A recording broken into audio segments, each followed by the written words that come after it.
裴大金，你真是好样的！这3年你生死不明，我为你操持家里，照顾公婆，人而不恶。姐姐别生气，你好不容易活着回来了，竟然带回一个狐妹子！这饭我不做，谁爱做谁做。阮金香，老子才是一家之主，你反了天了！夫君莫要生姐姐的气，千错万错，都是柔儿的错。既然姐姐厌恶我，那我走就是。柔儿，你怀着身孕能去哪儿？裴家就是你的家，你是我的人，我不会让你居无定所。你把金香姐姐休了，娶我好不好？没用的东西，煮个饭都不会。哎，老子娶你不是当摆设的。糊涂东西！你一走3年，要不是金香照顾家里家外，你娘早就死了。哥，娘说的没错，这3年多亏了嫂子照顾一家老小，不然我们等不到你回来。娶她回来不就是为了伺候一家子？滚进去做饭。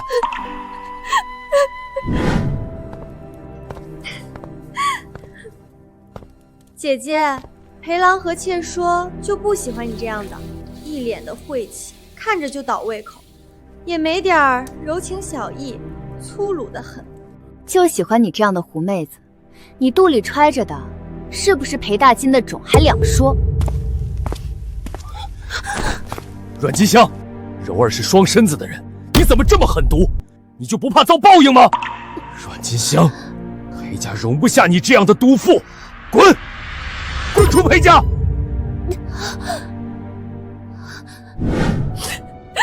娘，你别哭了。狐狸精，你是故意的，我娘才没推你，你撒谎！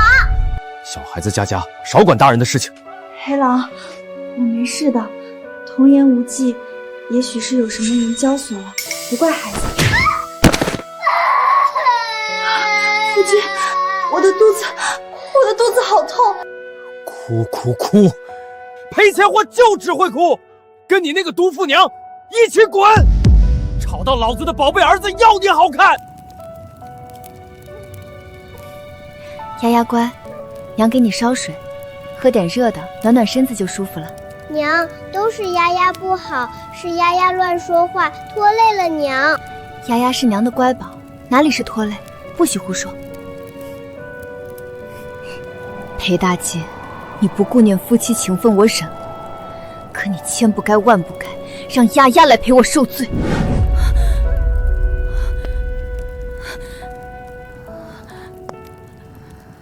没事了，丫丫，没事了。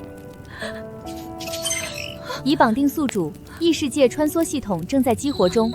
异世界穿梭系统是什么东西？我也发烧了。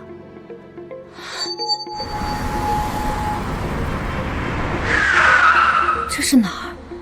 我怎么会出现在这里？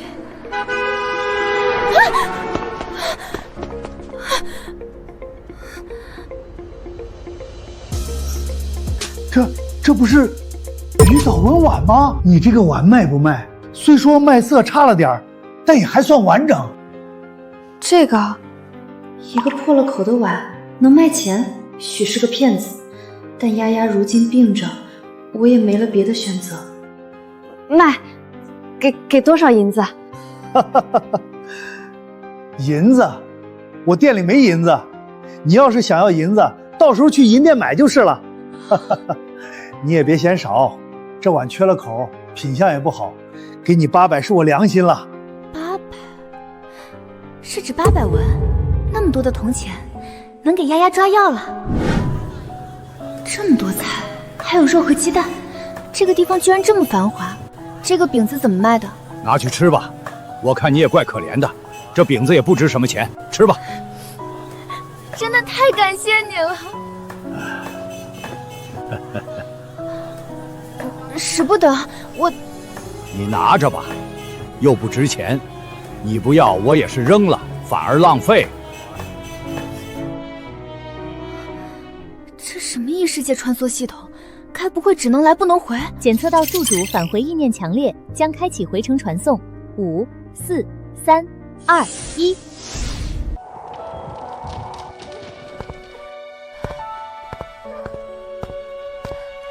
金香，醒醒，娘来看你了。还好丫丫已经退烧了。你咋来了？大金那个混小子，就是那个狗脾气，你和他过了那么多年，你还不知道吗？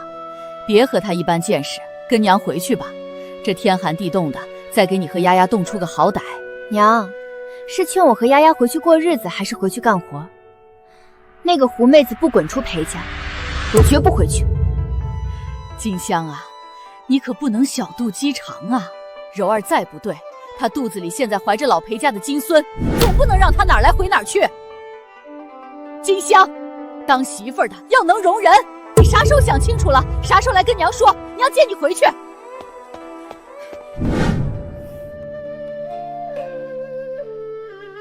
娘，这些是哪儿来的？是娘之前存的银子换来的。丫丫答应娘一定要保密，别告诉别人。娘，我们吃的比在家里好，不是糙米稀粥啦。娘，小妹，叛徒，你来干嘛？笨蛋，我留在家里是为了给你和娘送吃的，我不在家谁给你们送？别被那个狐狸精迷住了，他不会来找你们了。喂不熟的白眼狼，偷跑出去给你那个娘送吃的啦？我娘比你好1000倍10000倍，狐狸精不要脸！小野种，你再骂一句！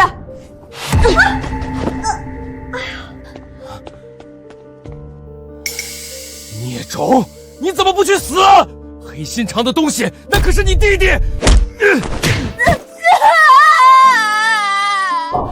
造孽呀！我就是要摔死他，摔死狐狸精和野种！大姐，你造孽呀！这可是你的种，是你的儿啊！你要打死他吗？我没他这么恶毒的种，和他那个娘一样没良心。娘，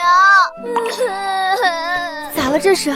谁欺负你了？告诉娘。是爹，他被狐狸精迷了眼睛，他不要我了，让我滚出裴家，还说我和您一样黑心，都是白眼狼。裴大金，你真不是个东西。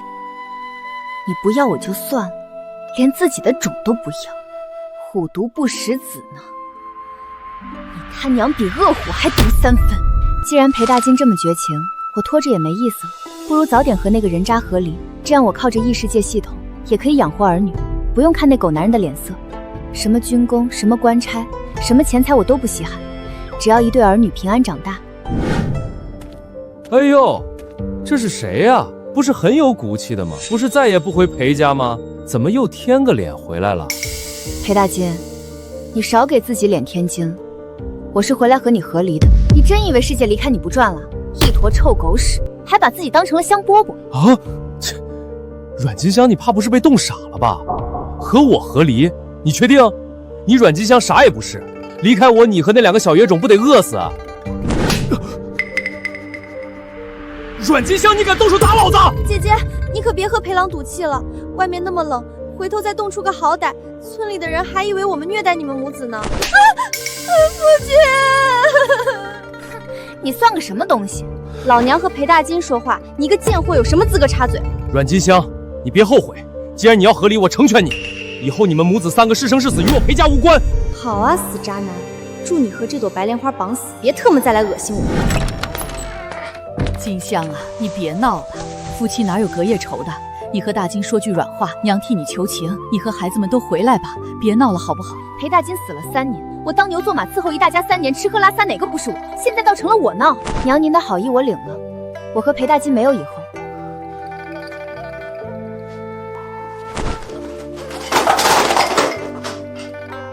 姐姐既然要和离了，裴郎这么做也是担心你卷走家里值钱的东西。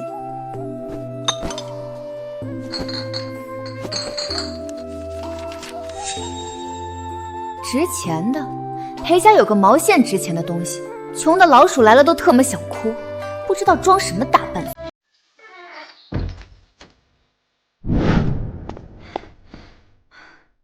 老板，同志，今天又卖什么好东西？这个女同志精神不大好，但是有好东西啊。上次那个破碗，她可是卖了4、5千呢，赚了多少倍？都是你家的？你想卖多少钱？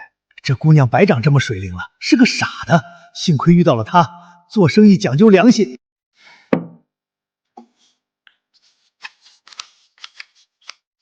拿好，这些钱可不少，足足有1万5呢。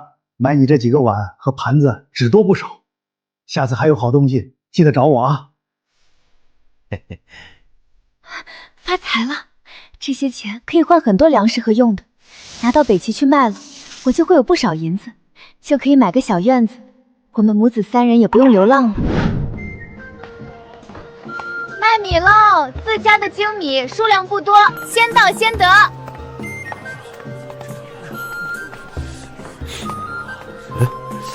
姑娘，这米不错，多少银子一斤？25文，你要是全要20文。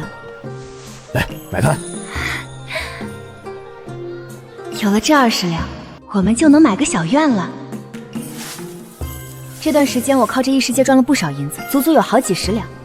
眼下正值寒冬，我要想办法买一座院子，这样我们母子3个也不必再受冻了。阮娘子，您看这个院子如何？若是不喜欢，还有比这个宽敞一些的，就是银子恐怕要贵一些。娘，这以后就是我们的家了吗？娘，你好厉害，我们再也不用流浪了。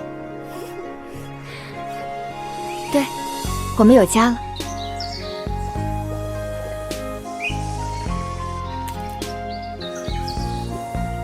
这个院子以前是一对老夫妻，儿子出息了，接城里享福去了。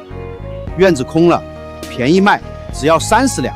这院子先问过房亲四邻，他们都不要，才敢拿出来卖给您的。30两其实不算贵了，我问了好几日了，都要40、50两，环境还不如这个。我买了，现在我们就去衙门写文书。好，阮娘子是爽快的人，这就走。趁着天色还早，衙门的人还在，写了文书，这院子就彻底是您的了。有了家，好日子才是一个开始，他以后只会越来越好，远离渣男都是好日子。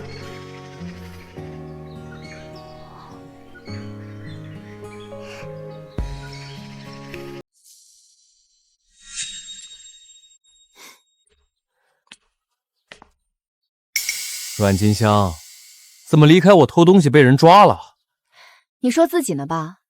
不许你污蔑我娘，坏人！裴大金，你是不是出门没刷牙，满嘴臭味儿？我娘才不会偷东西。这就是你教的孩子，半点礼数没有，和野孩子有什么区别？我是他们的爹，有爹生没爹养，你算哪门子的爹？裴大金，我们和离了，我不是你妻子，你敢动手，正好在衙门，我们找县太爷说道说道。阮金香，我们走着瞧，老子等你求我的那天。贱人！裴郎，你这是怎么了？娘，您去打听打听，看看阮金香那个小贱人傍上了哪家的地主乡绅，居然买院子了，还是在桃花巷。啥？你没看错？我都去桃花巷看过了，比咱们家的院子大了好几倍呢，门口还有2个家丁守着，我都没敢靠近。这个小贱人走了什么狗屎运了？我亲眼所见，人牙子陪着他和2个野种去的衙门。我不信，还找办文书的同僚问了问，确实是买院子。裴郎，他不会是早就发家了，借着奴家故意和你闹和离，带着那2个小崽子出去逍遥快活去了吧？就不该那么痛快答应那个贱人。现在好了，到手的富贵飞了。哎呦，阮娘子真是好本事啊！瞧瞧这屋里屋外收拾得多好。哪阵风把您吹来了？不出去说媒，来我这儿做啥？阮娘子这话就说得外道了不是？自然是给阮娘子送喜的。喜？我一个妇道人家，带着2个小的，好不容易才过上好日子，喜从哪儿来？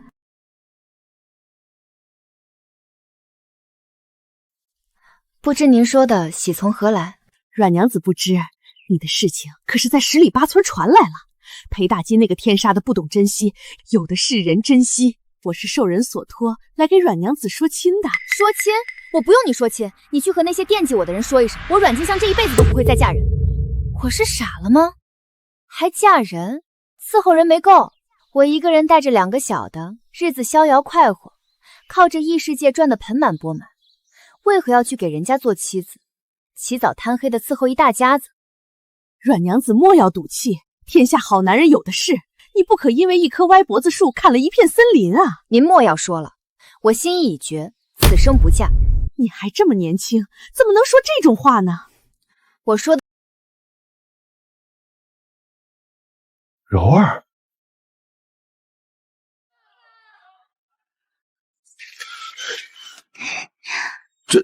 柔儿，你们在做什么？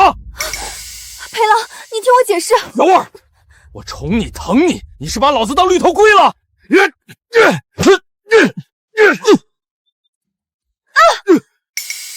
为了他你打我？是，要不是看你有一份不错的差事，你觉得我会委曲求全跟着你？所以你一直对我都不是爱，只是利用。是。你真是好样的。那孩子呢？孩子是我和他的，与你何干？所以我一直在给别的男人养孩子。别喝了，你不爱惜自己，老娘还心疼呢。当初就不该让你和金香和离。娘，你提那个贱人干什么？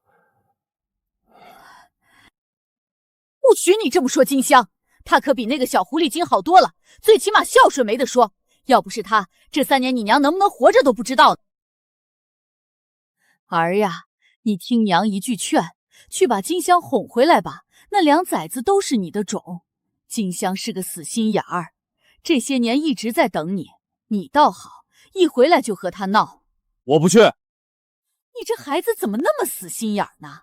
金香多好，长得也水灵，还给你生了1儿1女，哪儿比不上那个狐狸精？现在人日子过得多好，不知道多少老爷们惦记呢，你还不乐意去？人和我和离了，能愿意回来？还不是你自己造的孽，你自己想辙。反正我要金香回来，继续给我当儿媳妇。哎，金香，我来看看你和孩子。黄鼠狼给鸡拜年，不安好心。裴大金，但凡你要点脸都不能上门。当初是怎么说的？我们老死都不相往来。这是给孩子买的零嘴，还有一些用的东西。阮金香，你什么意思？你少小人得志！就算你不想见我，孩子也是我的，我来看孩子有什么错？孩子？你还知道孩子？你当初因为那个贱人把一对儿女赶出来的时候，怎么不说那也是你的孩子？滚！少来打扰我们。金香啊，娘知道这么做不厚道，可是大金那个逆子，娘实在是没办法了，你就原谅他一次好不好？娘，不是我不给你面子，是我和裴大金的缘分尽了，我们已经和离了，这件事您就别提了。大金那个傻子被柔儿算计了，那个贱人肚子里的孩子不是大金的，还在外面有了野男人。老天爷开眼了，总算给裴大金那个畜生一个教训了。怪不得裴大金一反常态上门示好，原来是当了绿乌龟啊！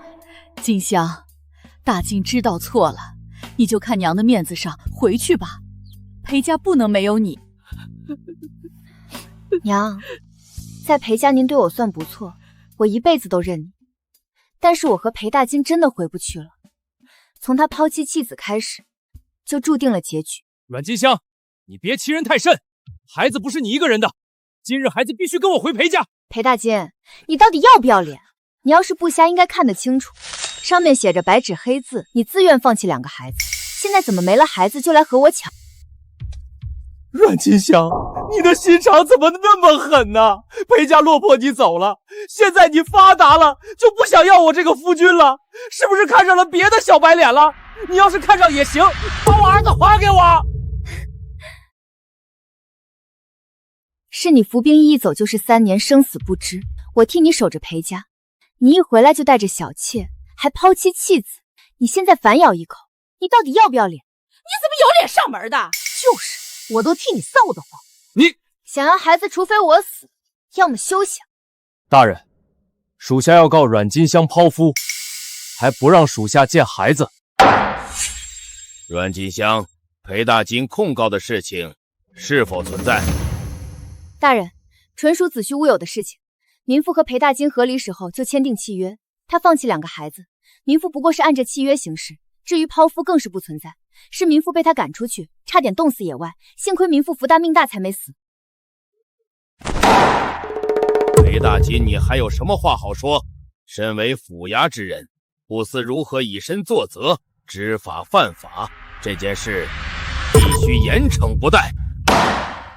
裴大金暂时停职，回去好好反省。县太爷，我不服！不服？你若再敢胡言乱语，本官定不轻饶。小样的和我斗，怎么死的都不知道。现在消。金香，我真的知道错了，你就原谅我一次好不好？金香，我不在的3年，娘都告诉我了，都是你在支撑这个家。之前是我混蛋，我错了，你再给我一次机会。你现在才看到我的好了，我为了裴家付出的一切了，你早干嘛去了？裴大金，我没想到你这么狠，你赶走我就算了，那孩子呢？他们都是你的孩子，你当时怎么不想想孩子还那么小，天寒地冻的，出去会不会被野兽叼走，会不会冻死在外面？你当时想过吗？你没有，你的眼里心里都只有那个小婊。金香，你给我一个机会，我会努力弥补你和孩子们的。金香，我宁可相信天上下红雨，也不信渣男能改。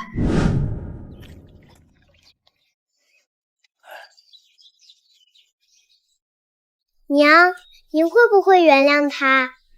原谅不存在的，我只是想知道裴大金到底打的什么算盘。我才不信裴大金这样的人会改过自新，除非河水倒流。裴大金，演戏有演，演完了就可以滚啊，少在这里碍眼。金香，你怎么可以这样对我呢？我为了你一大早就开始挑水劈柴，没有功劳也有苦劳吧？裴大金，这是你自愿的，不是我求你来干的。还有，你以后都别来我这儿，不想看见你，你也不用做这种事情委屈自己，我们不会有以后。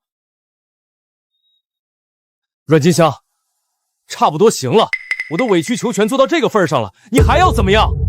裴大金，你他妈真够恶心的，合着我求你来的？你是什么了不起的人物？怎么，这就演不下去了？演不下去以后就别来，没人欢迎你。金香，你就别生气了，大金真的知道错了。你看他为了表达诚意，效仿古人，负荆请罪了。真是恶心到了古人。古人要是知道这个法子被他用了，估计在地下都不得安宁。金香啊，夫妻还是原配的好啊。娘，我已经说得很清楚了，您别劝了，多说无益。更何况你们还有2个孩子，你总不能以后让丫丫和铁锤喊别人爹吧？就是嫂子，差不多得了，我哥什么时候这么委曲求全过？我以后不想再纠缠这个事情了，以后你们也不要再来了，我不会成为谁的妻，我只想自己带着孩子好好的活下去。你们回去吧。娘，我就说没用，我就不该听你的给他求饶，他就是喂不熟的白眼狼。娘，你打我哥干啥？我哥说的没错，您看看他咋的那么无情。大人，你要替属下做主啊！没用的东西，让你盯着县令，你怎么做的？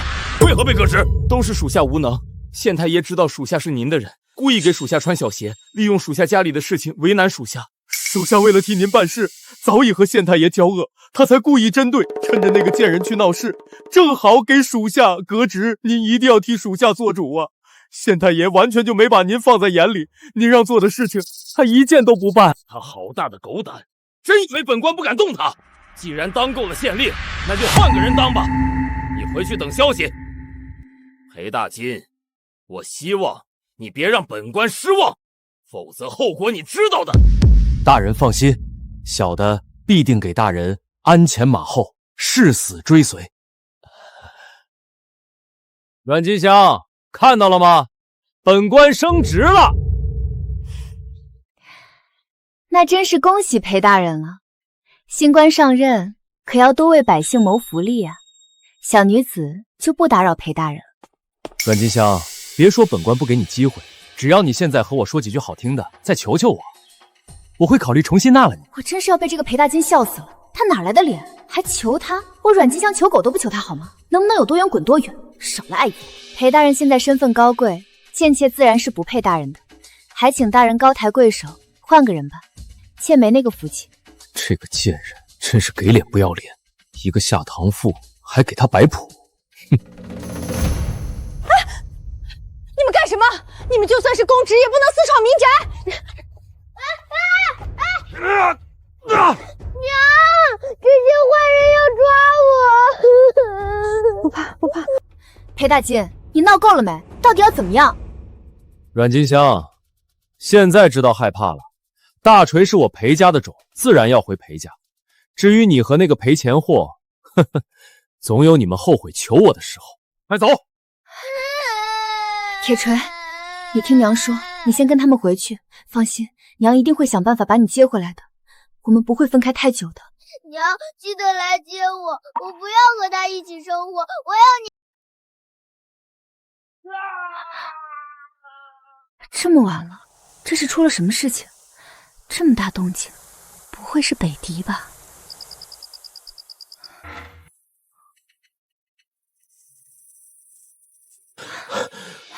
到底怎么了？你现在就跟我走，北狄打过来了。北狄？真的又是北狄？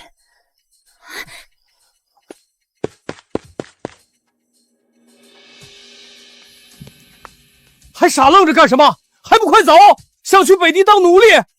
眼下城内混乱，我和女儿出去就是被抢的对象。跟着裴大金这个人渣，或许还有一条活路。我们去哪？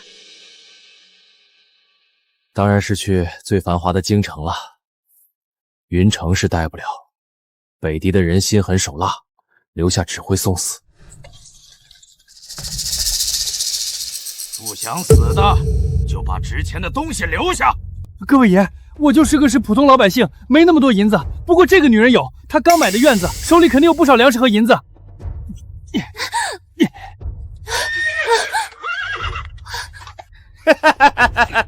小娘们儿，你男人都不要你了，不如你跟了我们首领算了，还可以讨口饭吃。我就不该信裴大金这个人渣，遇到马匪还不如北狄的乱军呢，说不定还可以活下去。各位爷，只要你们答应饶小女子和女儿一条贱命，我知道哪有粮食，可以全部给你们。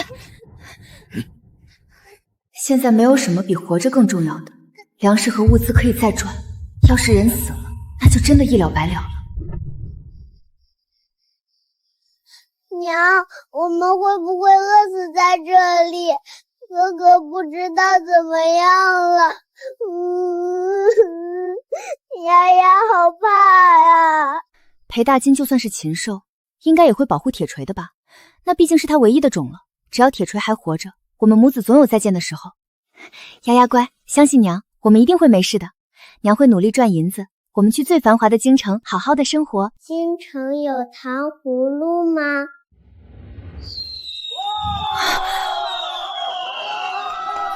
总算看到了希望。有北齐的军队驻守，我们就不用担心被北狄。民妇见过季将军，不知将军喊民妇来此地所为何事？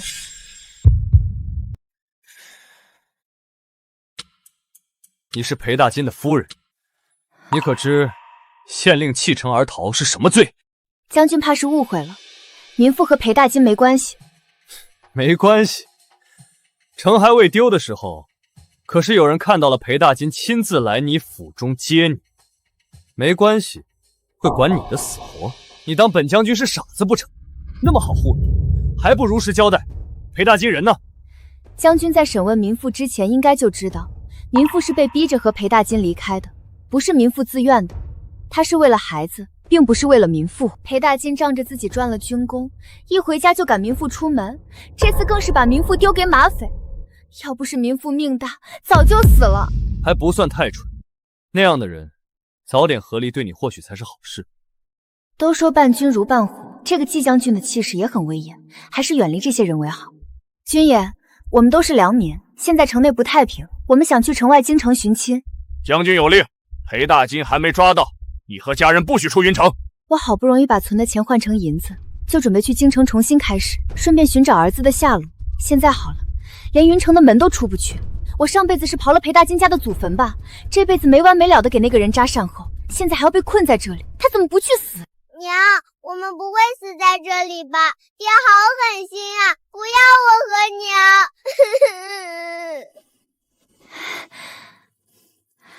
放心，娘不会让我们死在这里的，一定会有办法的。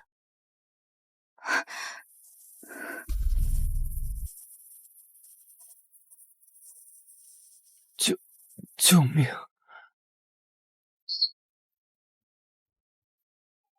有没有看到一个浑身是血的男人？没看见。将军忍耐一些，这些伤虽然不致命，但是伤口很大，失血过多也会死人的。多谢。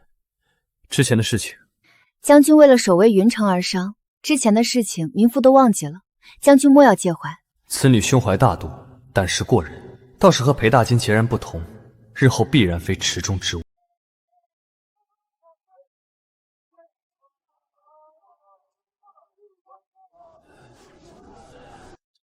谢谢你，姑娘。我手里的药物不多，恐怕坚持不了多久。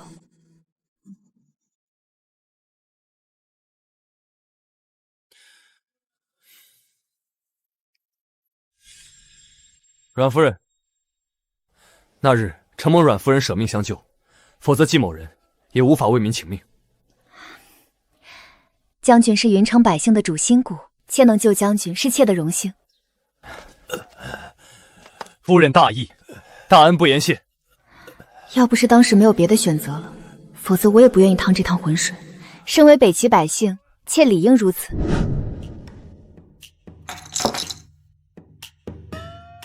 这些都是你的？是，祖传的，您收吗？收，这可都是北齐的好东西，你想卖什么价格？可惜了，这都是好东西，沾染了污血就不值钱了。总共10万块，你看如何？10万，发财了！不行，我要稳住。按照以往的情况，这个价格应该还可以再加一点。老板，您再加点，我这瓷器品相都不错，还有几个可是官窑的货，我也不多要15万，你看怎么样？这批东西确实不错，15万我也有的赚。这姑娘虽然不咋聪明，但是祖上肯定是出过大人物的，否则也不会有这么多的古玩出售。这样的人不能得罪。好，成交。大家都别急，都有。往下来。多谢夫人，夫人是好心人。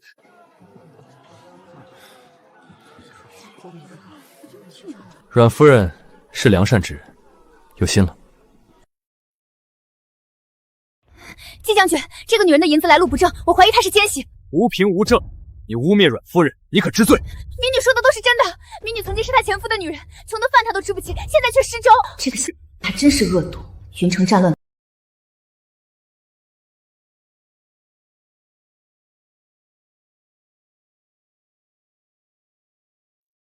你还有什么话说？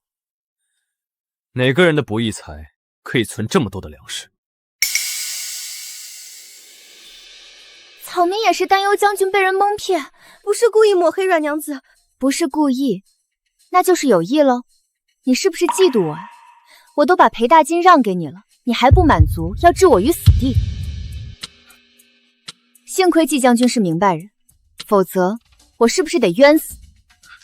将军，柔儿不是故意的，这都是误会。阮夫人是有功之臣，不仅救了本将军，还乐善好施。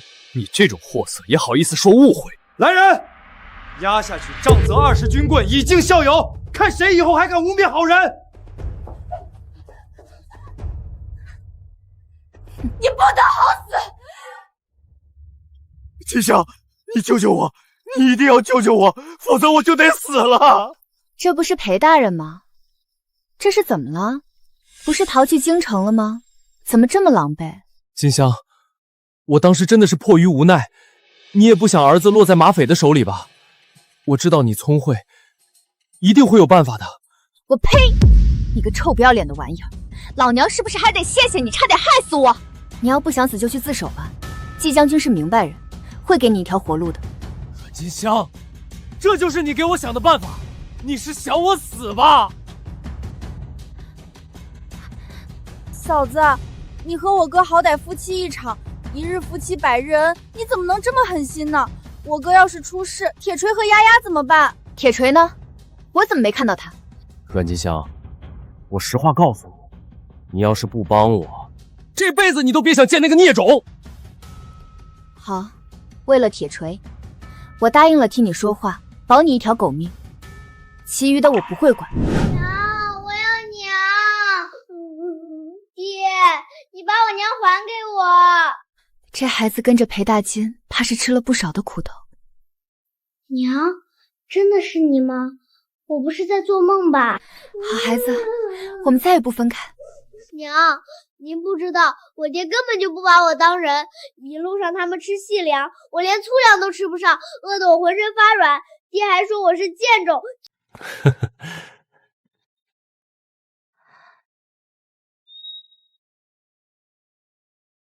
将军，这是送错了地方。没有，金香，我知道这么喊你有点不妥，但是我今日是来和你提亲的。提亲？季将军莫来说笑了，这件事万万使不得。妾蒲柳之姿和将军不合适，将军一片真心，还是换个人吧。难道是因为裴大金的事情，阮金香一朝被蛇咬，10年怕井绳？金香，你到底是女子，身处这乱世之中，总要寻求一方庇佑，不如考虑一下我。我家中无妻，也无妾室通房，愿意娶你为妻。妻？我一个下堂妇，居然会被人求娶为妻的时候，还是镇守一方的将军，不行不行，得好好想想。季将军好意，金香万分感激，但是成亲，金香今生都不会考虑了。若是将军不嫌弃妾平民之躯，妾愿意和将军结拜为异姓兄妹。将军意下如何？好，既然阮妹不想成亲，兄长自然成全。阮金香那个真是够他娘的无情，说不管真的不管，害得老子挨了那么多下，疼死了。大哥，你收敛一二吧，人家阮金香今时不同往日了，现在可是季将军的结拜妹子。我可是听说了，季将军上门求亲的，阮金香可是连将军夫人都不稀罕，直接拒绝了。那可不是说我到底铁锤和丫丫亲爹，就算是季将军也不会实心实意对那两崽子实心实意的好。阮金香就是嘴硬心软的主，等他好了再去磨一下，然后送点小礼物哄哄，有那个小替自己美言几句。季将军让自己官复原位不是一句话的事情吗？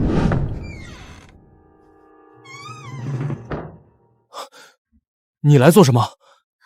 大金，我知道错了，当日我说的是气话，我对不住，你打我一顿好不好？我愿意留在你身边好好过日子。现在活不下去想起我了，早干嘛去了？裴郎不知，姐姐可威风了，帮助城内百姓疗伤，把季将军迷得七荤八素的。裴郎也莫要怪罪姐姐，毕竟人往高处走，水往低处流。他得意不了多久，老子有的是办法，让他投鼠忌器。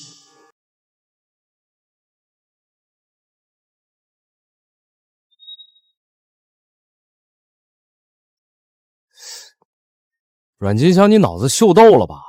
收这些破烂能干嘛？咋的？你这是好了伤疤忘了疼，50大板不疼了？阮金香，你神气什么？不就是赚了几个臭钱吗？有啥了不起的？你还别说，我就是看不起你。裴大金有种，你就少出现在我眼前碍眼。出门没镜子也没尿吗？不看看自己是个什么东西，也来自己跟前显眼。裴大金，你确定要动手？没事，你只管打，只要你不怕季将军找你麻烦。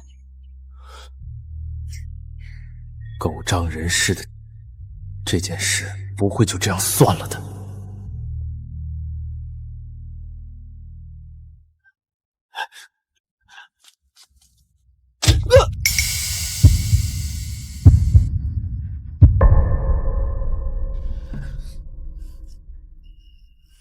别打了！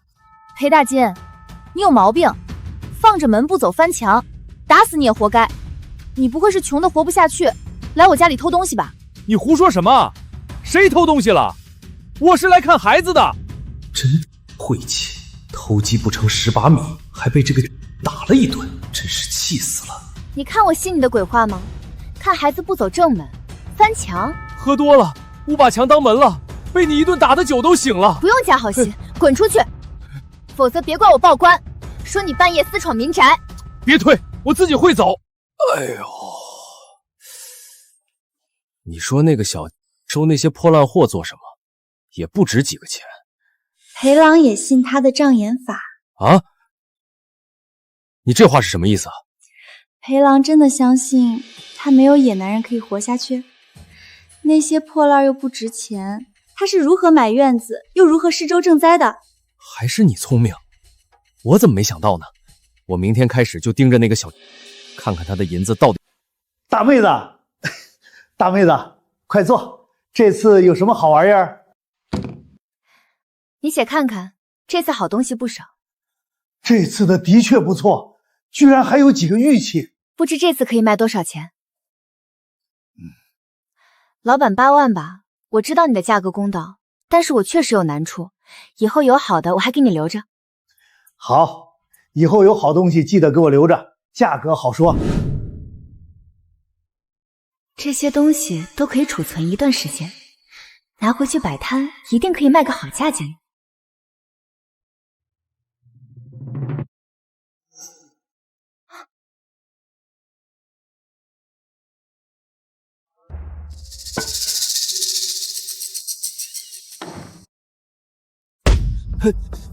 阮金香，你去哪儿了？我敲门那么久都没人开门。裴大金，上次的教训还不够，你是耍狗皮膏药的，没完没了。我们和离了，以后婚嫁自由，我去哪儿没必要给你交代。你现在滚出去！阮金香，一日夫妻百日恩，你怎么这么无情呢？你是自己没家吗？天天来我家做什么？滚出去！阮金香，你实话告诉我，你的钱到底是怎么来的？你不会是勾结了马匪吧？那些都是赃款。你还有脸提马匪？要不是老娘福大命大，早就死了。滚！大人，草民要告阮金香勾结马匪，洗黑钱。裴大金，你说我勾结马匪，证据呢？我还说你勾结北狄呢。你少血口喷人！大人，民女要求见季将军，他可以证明民女的清白。肃静！既然阮娘子要见季将军，即刻去通传。王大人，你和季将军关系匪浅，你现在见他就是为难他给你作证。本将军为何不能上堂？是你心虚，还是惧怕本将军说出实情？大胆！裴大金，你敢诬告！来人，拉出去打20大板！阮金香那个简直人尽可夫，肯定和季将军有不三不四的关系，否则季将军怎会帮那个……你轻点儿。裴郎，你就甘心如此吗？你有什么好办法？裴郎，你别那么死心眼儿嘛，可以想办法先讨好那个，住进桃花巷，再想办法摸清楚他是如何赚钱的，不就好了吗？他现在那么厌恶我，怎么可能给我机会？我有办法让阮金香死心塌地的爱上你，只是裴郎发达了，可不能忘记奴家。只要你让我和那个重新在一起，我一定不会忘记。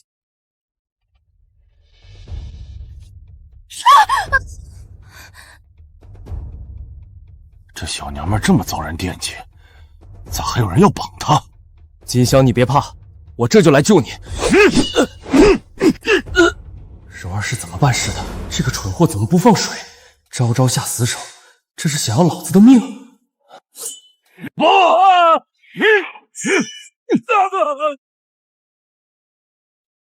你没事吧？你是如何知道的？我担心你出事，一直派人暗中盯着你，算是保护。没想到今日有人来报，说你被人绑架了。金香，我可是你的救命恩人，你不能不管我吧？我可是因为你新伤叠旧伤。季将军是因为派人盯着我，你呢？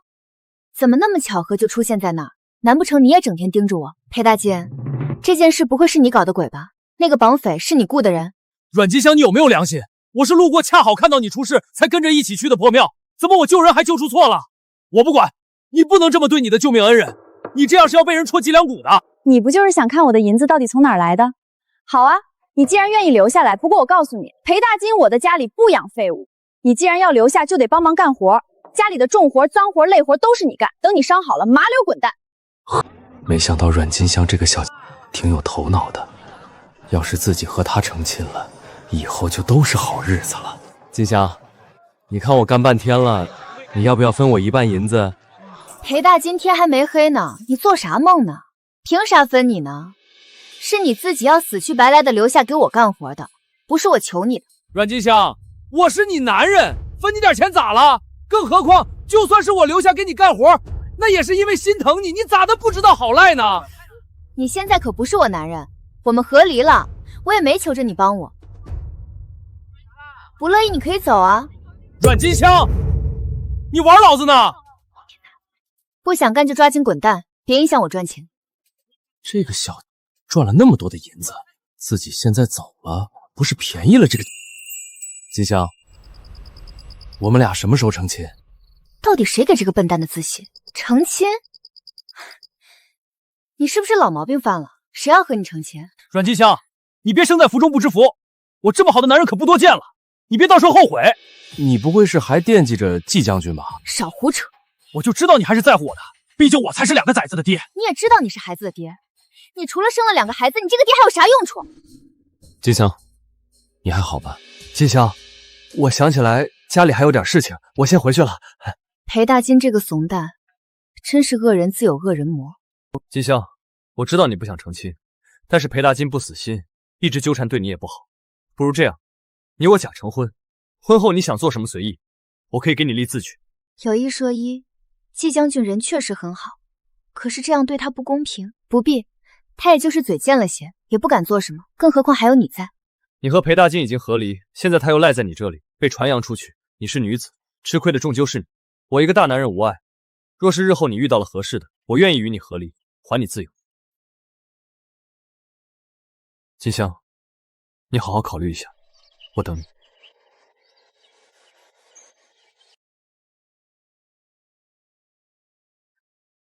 娘，您是不是不开心？爹是不是又惹你了？娘，您不用在意我和妹妹，我们没有这样的爹。丫丫、铁锤，你们觉得季叔叔怎么样？季叔叔人很好，每次来看望娘，都会给我和哥哥带很多好吃的。对，要是季叔叔是我们爹就好了。尝尝怎么样？娘，您尝尝好甜，你也要替自己多考虑，不用在意我和哥哥。若是娘喜欢季叔叔，我们愿意他做我们的爹爹。阮金香，给我来一副碗筷。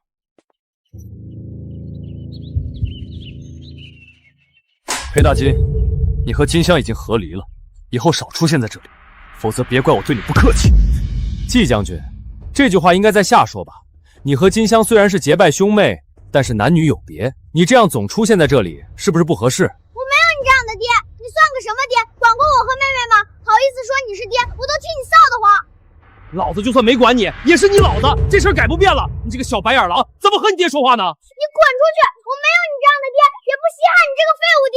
金香，这块令牌你拿好，这是我季家的信物，要是你遇到了难处，就拿着它来季家找我，或者季家任何一个人都会帮你的。好，对不起，成亲的事情我不能答应你，我觉得对你不公平。金香，现在北狄的事情平定了，我要回京城复命了，不能继续留在这里了。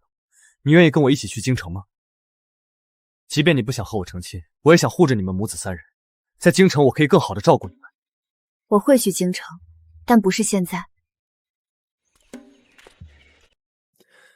金香，我在京城等你和孩子们，你早点来啊。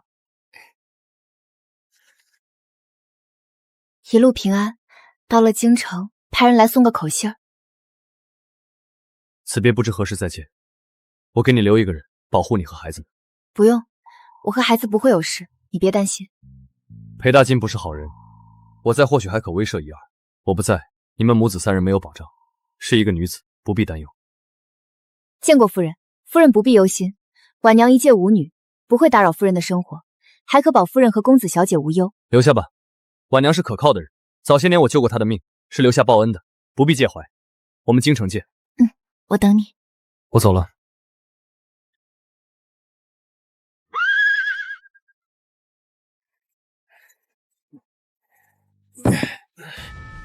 你们是什么人？阮金香呢？我是他前夫，现在来下聘，让他出来，我们把成亲的日子挑好。就是阮娘子呢，这可是天大的喜事儿啊！这是我和阮金香的事情，你是什么东西？狗拿耗子多管闲事！你轻点，痛死了！阮金香的谋杀你夫君，你管不管？裴大金，带着你的东西抓紧滚蛋，少惊扰阮夫人，否则我就直接废了你二弟，让你以后当个废人，看你还怎么祸害良家女子。你给我等着！裴郎，你这是怎么了？这么大的火气？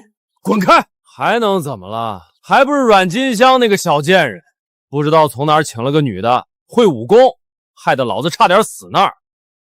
真晦气！裴郎，我当什么事情让你如此苦恼呢？小事一桩。你有法子？自然。女子最在意的就是名节，你让婆母喊她吃饭，给她道歉，然后在她的饭菜加点料，到时候还不是……宝贝儿，还得是你一肚子的坏。金香，娘许久不见你了，你也不回来看看娘。娘，最近不太平，我又照顾2个孩子，就没去裴家，而且我现在的身份也不方便去。娘知道上次的事情，你还在怪那个逆子。今天娘就是来给你道歉的，喊你回去吃顿饭。不行，夫人不能离开我的视线。你虽然是季将军的人，但是你到底只是个下人，看着2个孩子就好了。我们一家人吃饭，关你什么事情？娘，婉娘是我的家人，不是下人，您误会了。怪不得主子喜欢阮金香，原来她从来没把自己当下人看待。如果婉娘不去，那我也不去。好，好，好，娘答应你。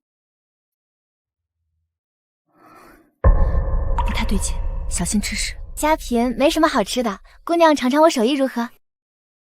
不好意思，我不吃。今日我只是陪着夫人来的。这个真是累赘，要不是打不过，早就弄死这个。婉娘，你别总是这样，既然都是一家人，来了就是客人，客随主便，尝尝。怎么回事？没效果吗？难道是假药？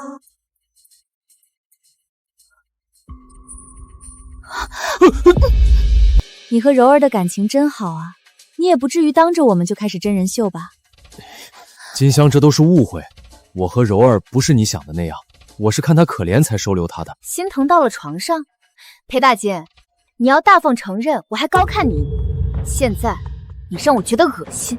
阮金香，你到底要如何才肯和我成亲？成亲？裴大金，你是不是没睡醒？我这辈子都不会再嫁给你这样的男人。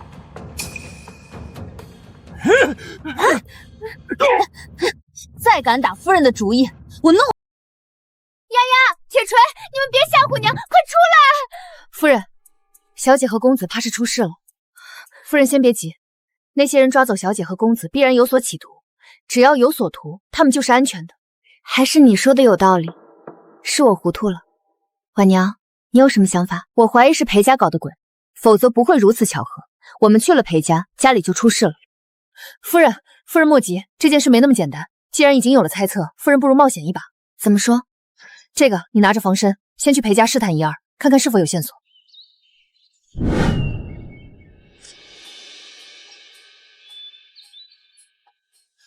怎么后悔了？不是不和我成亲，又来裴家做什么？看我笑话？孩子们想你了，想见见你。你现在有空吗？之前总来看孩子们，怎么今天不吭声？你说话。你同意和我成亲，否则我们之间还是少见面，免得有人以为我癞蛤蟆想吃天鹅肉。我也不是非你不可，我不缺女人。真想一脚踹死他。这个柔儿最近不仅采买的东西多，还总是到点就出去。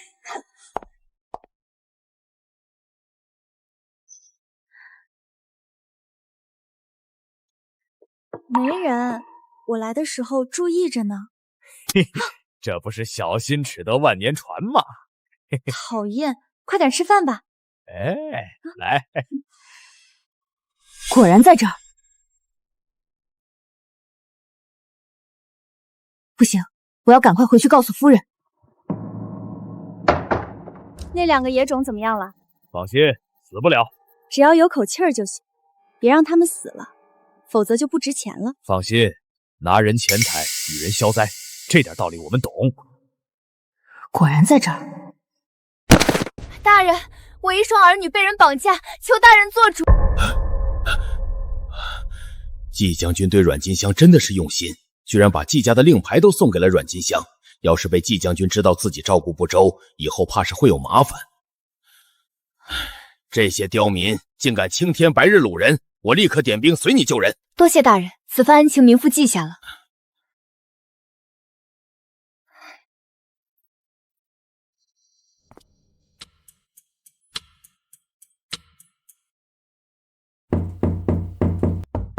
来了来了，谁呀？敲敲敲！你家死人了，敲什么敲？你是何人？大哥，我和柔儿是姐妹，今日她有事，让我来送吃食。什么柔儿？我不认识。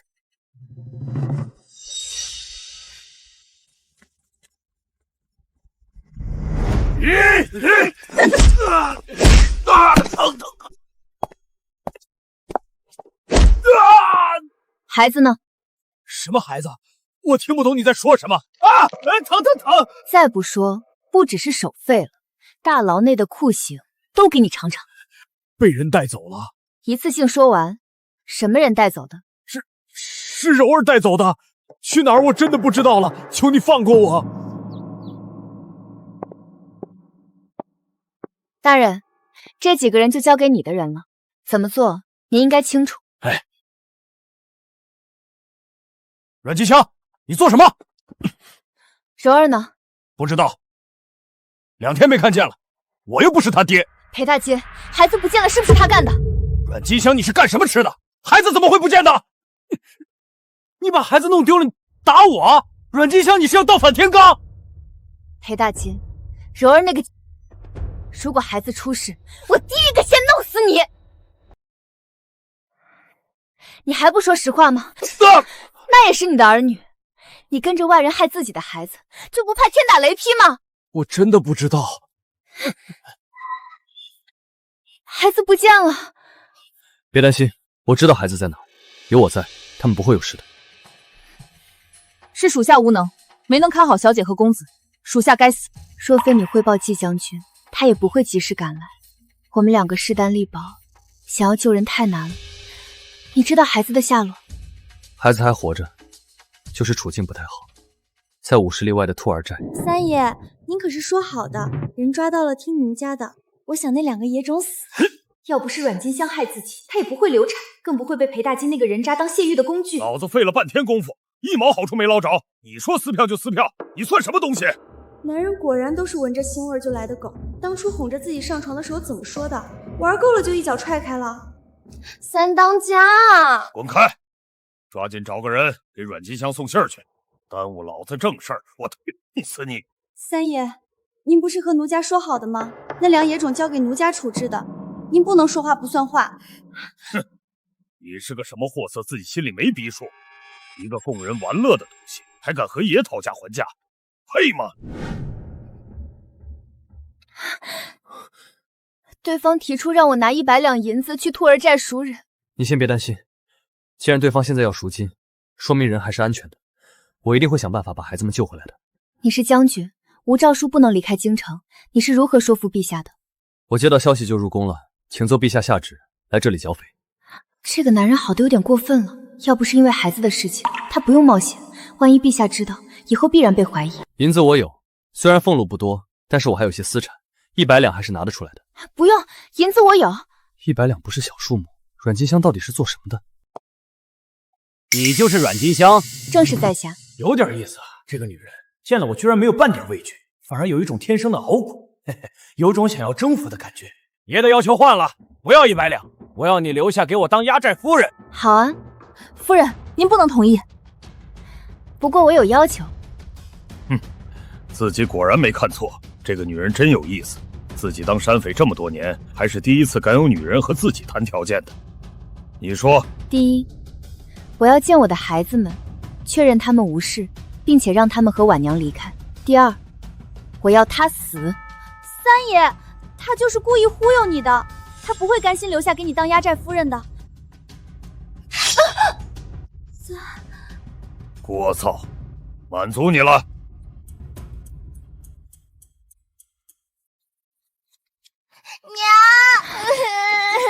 带着他们回去，孩子交给你，我放心。先走吧。夫人，我定会回来接你。苦情戏演够了吗？答应你的都兑现了，现在该你了。让我当你压寨夫人，是不是该明媒正娶？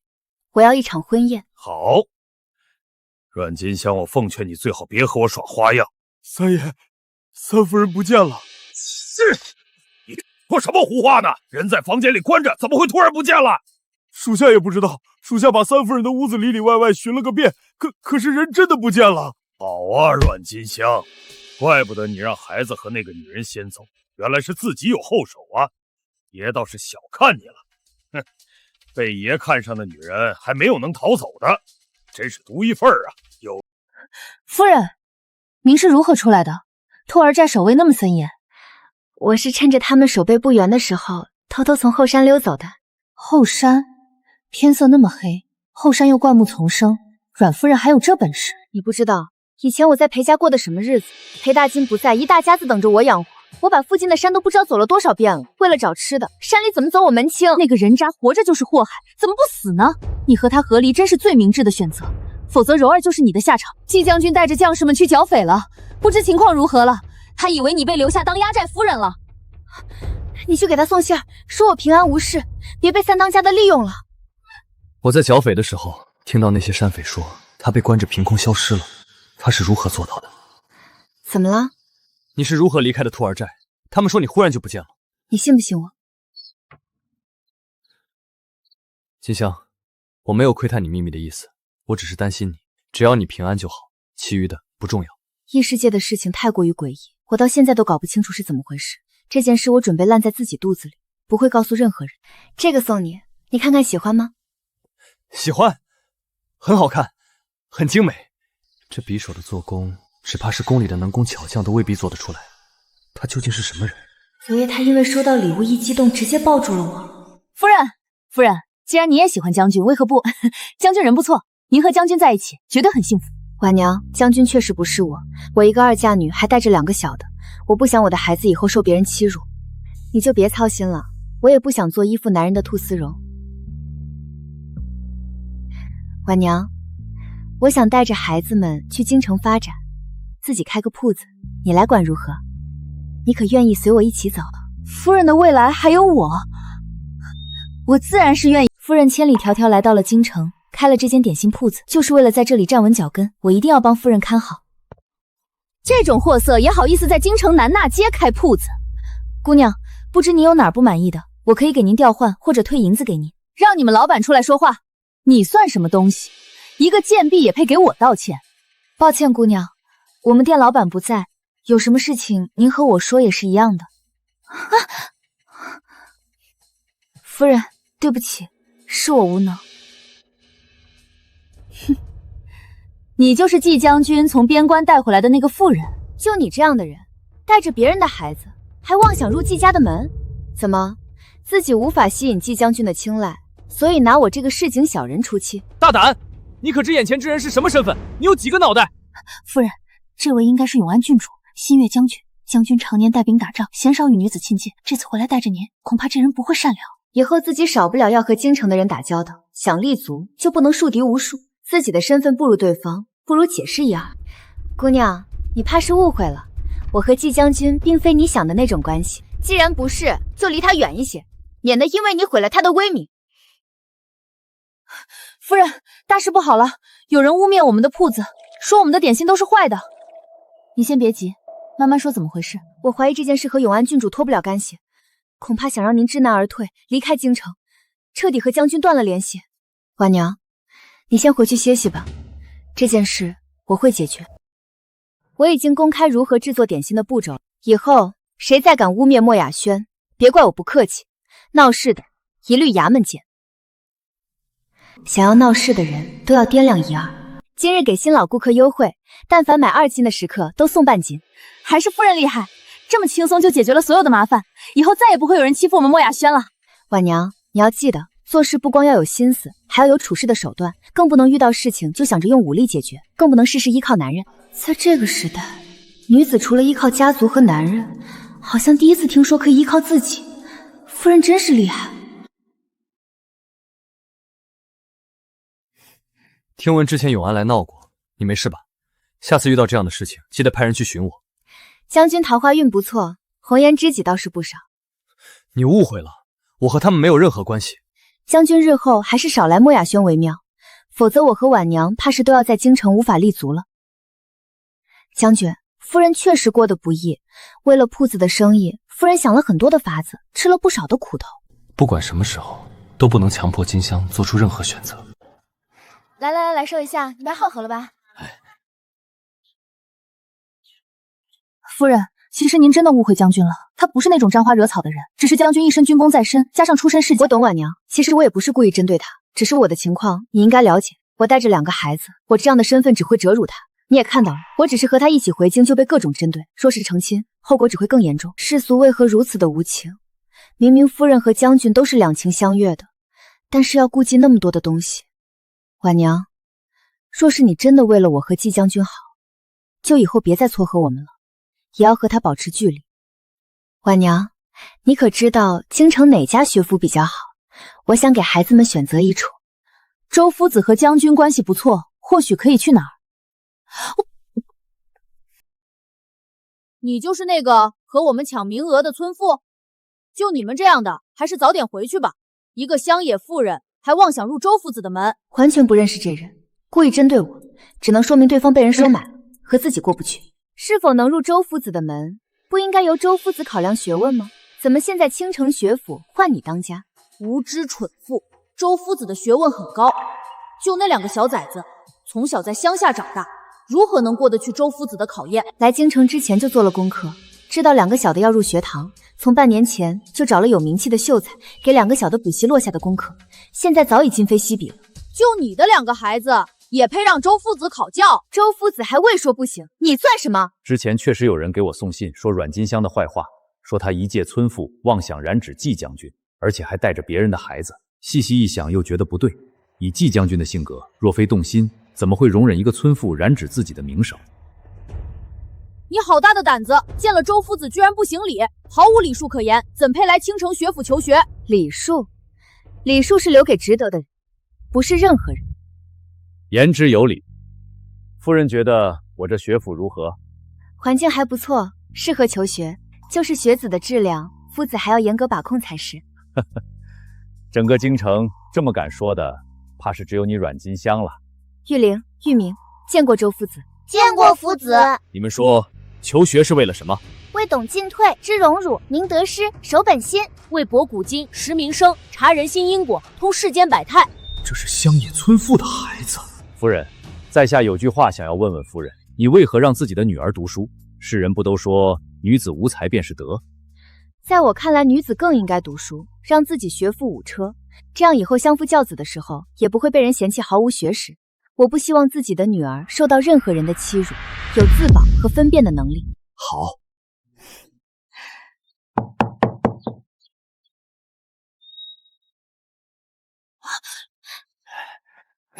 婉娘是何人？夫人，没谁，走错了。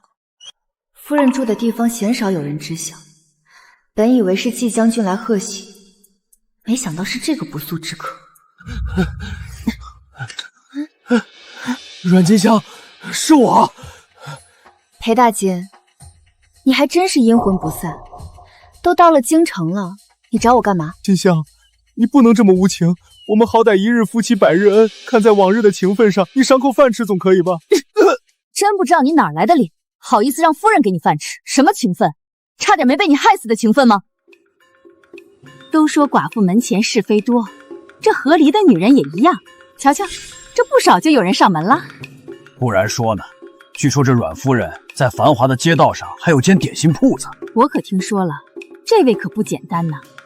据说勾搭上了朝中的季将军做靠山，不然那些东西怎么来的？靠他一个妇人，还带着孩子，如何赚的？还不是卖身子？还不滚进来，等着被人看笑话。来了，婉娘，去给爷烧点热水，找一套干净衣服换洗。裴大金，你哪来的脸？真把这里当自己家了？拿着银子抓紧滚蛋！以后就算是死在外面，也和我没半毛钱关系。再敢来府上骚扰，别怪我直接报官抓你。阮金香，你真是够无情的，怎么现在发达了就不想和自己前夫君往来了？阮金香，你不能这样对我，我好歹还是2个孩子的爹，你就算不看僧面，也要看佛面。还好意思提孩子，真不知道这个人渣哪来的脸。要不是他害得自己和孩子，也不会变成现在这样。你还好意思说？我是不是还要感谢你？没差点因为你的小情人害得2个孩子差点死土匪山寨呢。不要就还给我，拿了银子就立马滚。金香，真的不能再收留我些日子吗？滚！阮玉明，你算什么东西？你娘那种水性杨花的女人，你也配和我们在一个学院上学？清晨出门的时候，娘亲有交代，不许自己惹事。怎么，默认了？你是不是也是你娘和别人厮混生的野种？你娘可真是够下贱的，多少银子睡一次啊？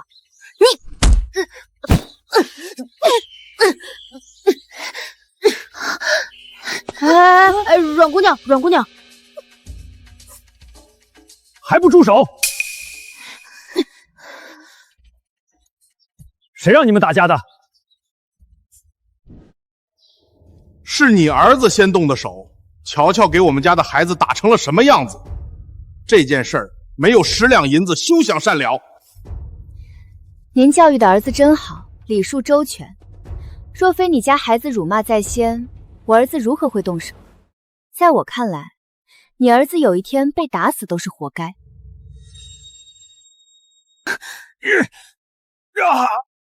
是你们羞辱在先，若是还不道歉，休怪我们立即报官。到时候去了官府，事情可就没有那么简单了。你们算什么东西，也配让我道歉？我可是永安郡主的远房亲戚。真像了，怪不得故意针对阮玉明。若是觉得我们身份不够，那就派人去请季将军。想必将军的身份够了吧？对不住，带着你的孩子回去。青城学院不收如此不知天高地厚的人。对不住，是我的失责，才让玉明出了这样的事情。您放心，这是最后一次，以后绝不会再出现这样的事情。玉明的医药费全部由学院承担，学费减免1个月。您看这样处理，您是否满意？周夫子处理得很好，小孩子之间难免摩擦，夫子不必自责。此女果然不凡，换做一般妇人，怕是早就闹上天了。此女却从进门开始就一直不骄不躁，只是3言2语就让对方认错。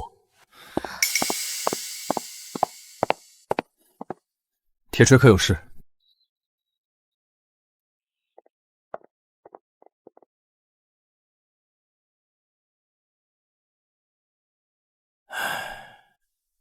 你想好了，认定了此生就选他，他可是有1儿1女啊。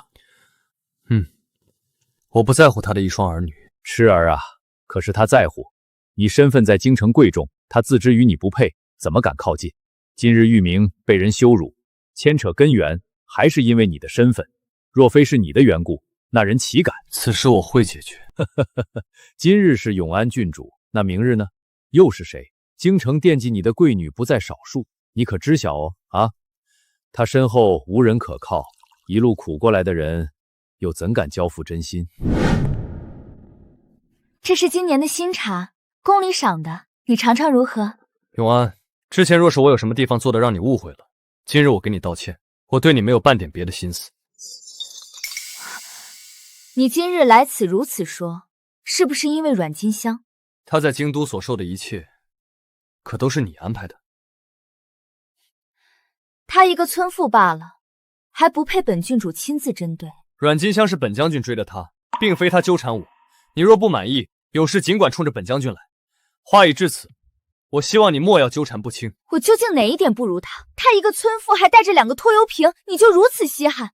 为了他，不惜喜当爹？你哪儿都不如他。他为了百姓，遇到灾情可以散家灾，你可以吗？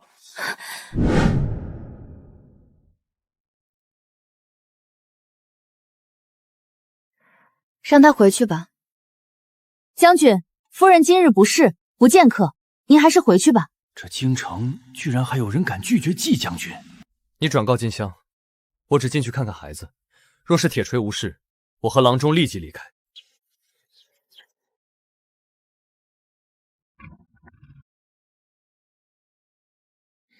你这又是何必呢？铁锤无碍，已经睡了。我只希望你和孩子们可以平安幸福，别无所求。永安那儿我已经说清楚了，往后他不会再为难你们母子。阮夫人，这是我家小姐让小的送来的请柬，小姐举办宴会，还请夫人赏脸。我和你家小姐并不认识，不知你家小姐为何宴请我？夫人是莫雅轩的老板，点心在京城出了名的不错。小姐说丞相府宴会的点心都和夫人预定，这是清单。不愧是丞相府，果然大手笔。丞相府千金忽然邀请，恐怕宴无好宴。但是送上门的生意没道理往外推。既然话已经带到，那小的就告辞了。夫人，丞相府千金向来骄纵，您还是别去为好，我担心对方对你不利。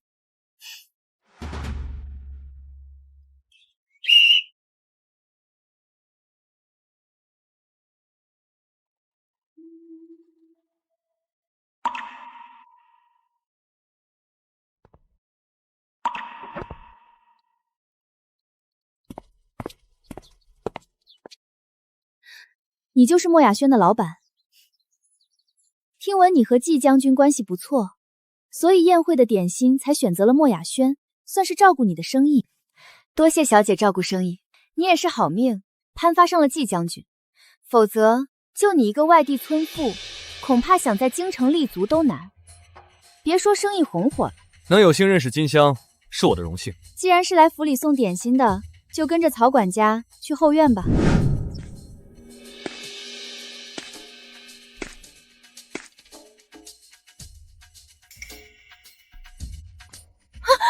回来，你是何人？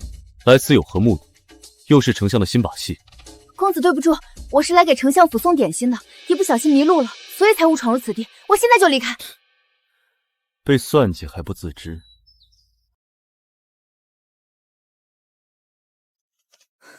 阮金香，你怎么回事？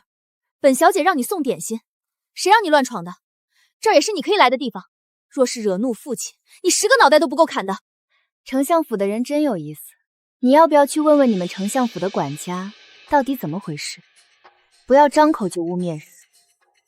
这个贱人，居然敢当着这么多人的面反驳我，真是好大的狗胆！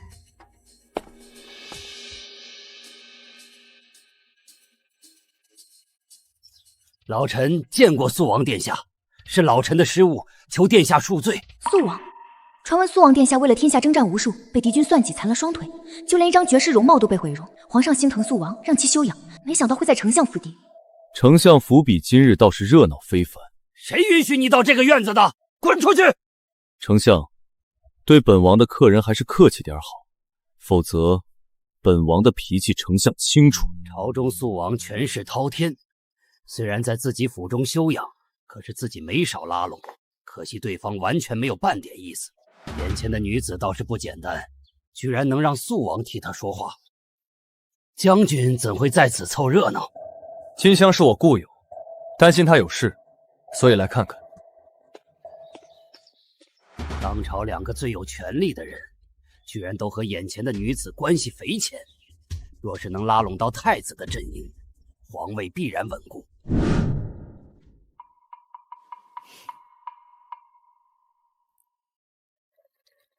你和阮金香是如何认识的？我怎么不记得她是哪家的贵女？什么贵女？她也配？她就是季将军从边关带回来的女子，还有2个拖油瓶。真不知道这种货色是如何迷惑季将军的。此女不简单，你先莫要得罪。此女有大用处。爹爹，一介村妇有何用？她妨碍女儿和季将军的好事，您一定要替女儿做主。莫要坏了为父的大事。儿女之情都是小事，天下好男儿千千万，何必执着一个人？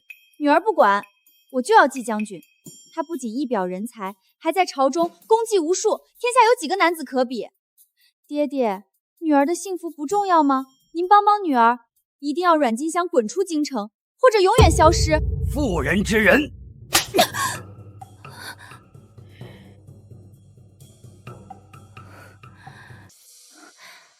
草民多谢肃王替我说话，否则后果恐怕不是草民能够承担的。王爷，此番恩情，季某铭记于心。日后若是有用得到的地方，只管吩咐。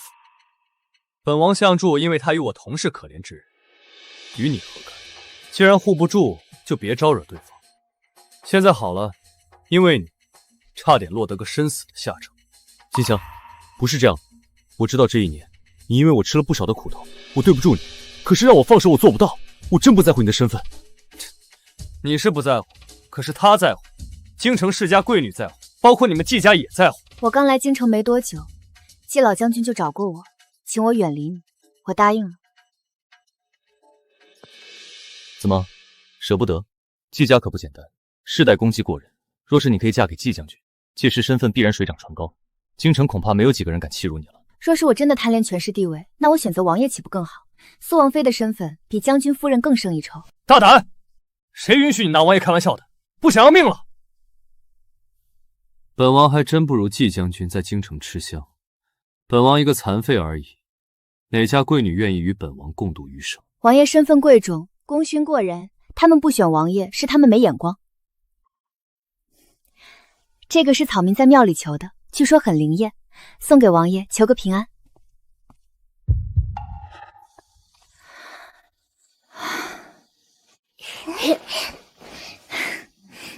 今日在学堂，夫子教了什么？可听得明白？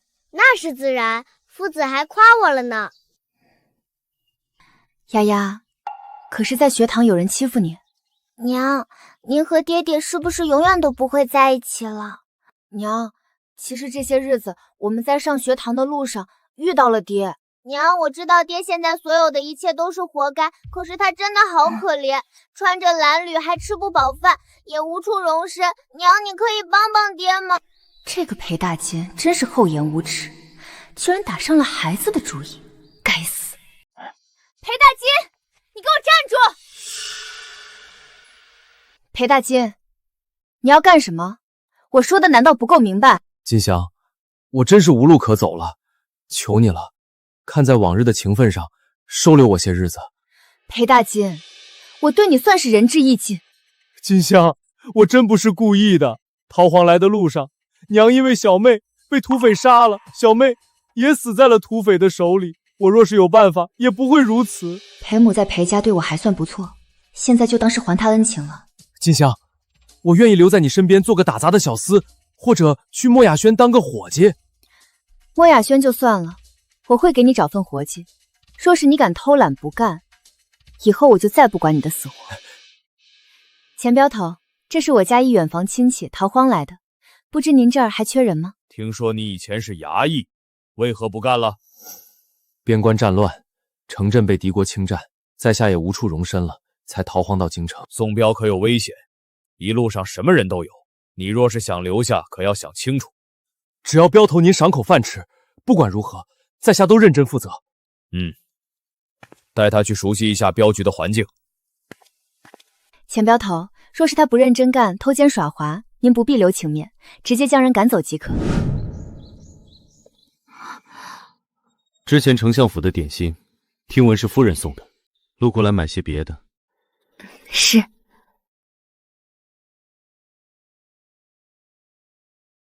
还未感谢王爷之前的相助，这些点心全当谢礼了。送就不必了，平安府已经谢过了。王爷，还愣着做什么？还不把王爷推进去，找郎中！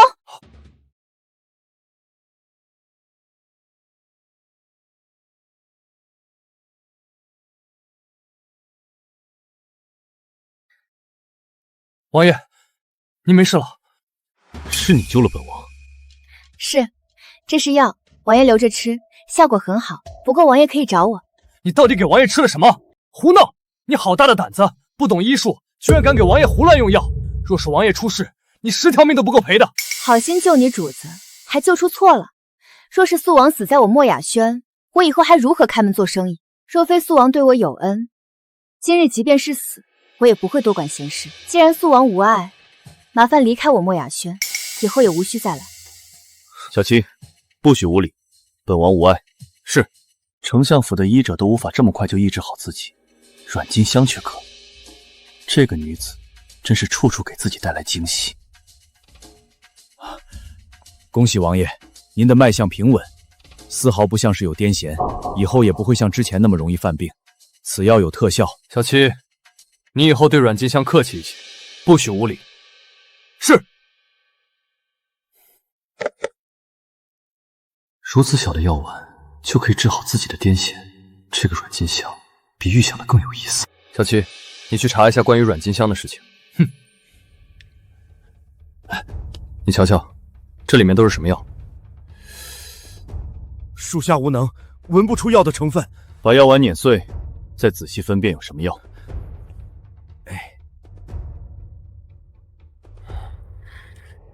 这京城越来越有意思了。看病的去别处。阮掌柜，您可不能厚此薄彼，我们求医也是出银子的，并非免费，您怎么能推拒呢？就是阮掌柜的，只要您医治好我的旧疾，别说银子了，要什么我都给。您给我把脉。诸位，不是我不给诸位瞧病，我确实不懂医术，给苏王瞧病也是意外。因为我家之前有个亲戚有此病，机缘巧合遇到一位神医，恰好教我治疗癫痫，其余病症我真的不会。阮掌柜是看人下菜碟，觉得我们这些老百姓无权无势，不配让您瞧病。就是，真没看出来，阮掌柜如此势利眼。自己给苏王瞧病的事情，本来就知道的人不多，能一夜之间闹得满城风雨，恐怕少不了有人背后操作。诸位，我阮金香开门做生意的，银子最大。若是真有那个本事，怎么会把诸位的银子往外推？太过分了吧！确实不会。哪有这么欺负人的？若是给诸位瞧出个好歹，岂不得不偿失？夫人，此事怕是没那么简单，您还是小心为上。这些日子不如和我一同。夫人，快跑！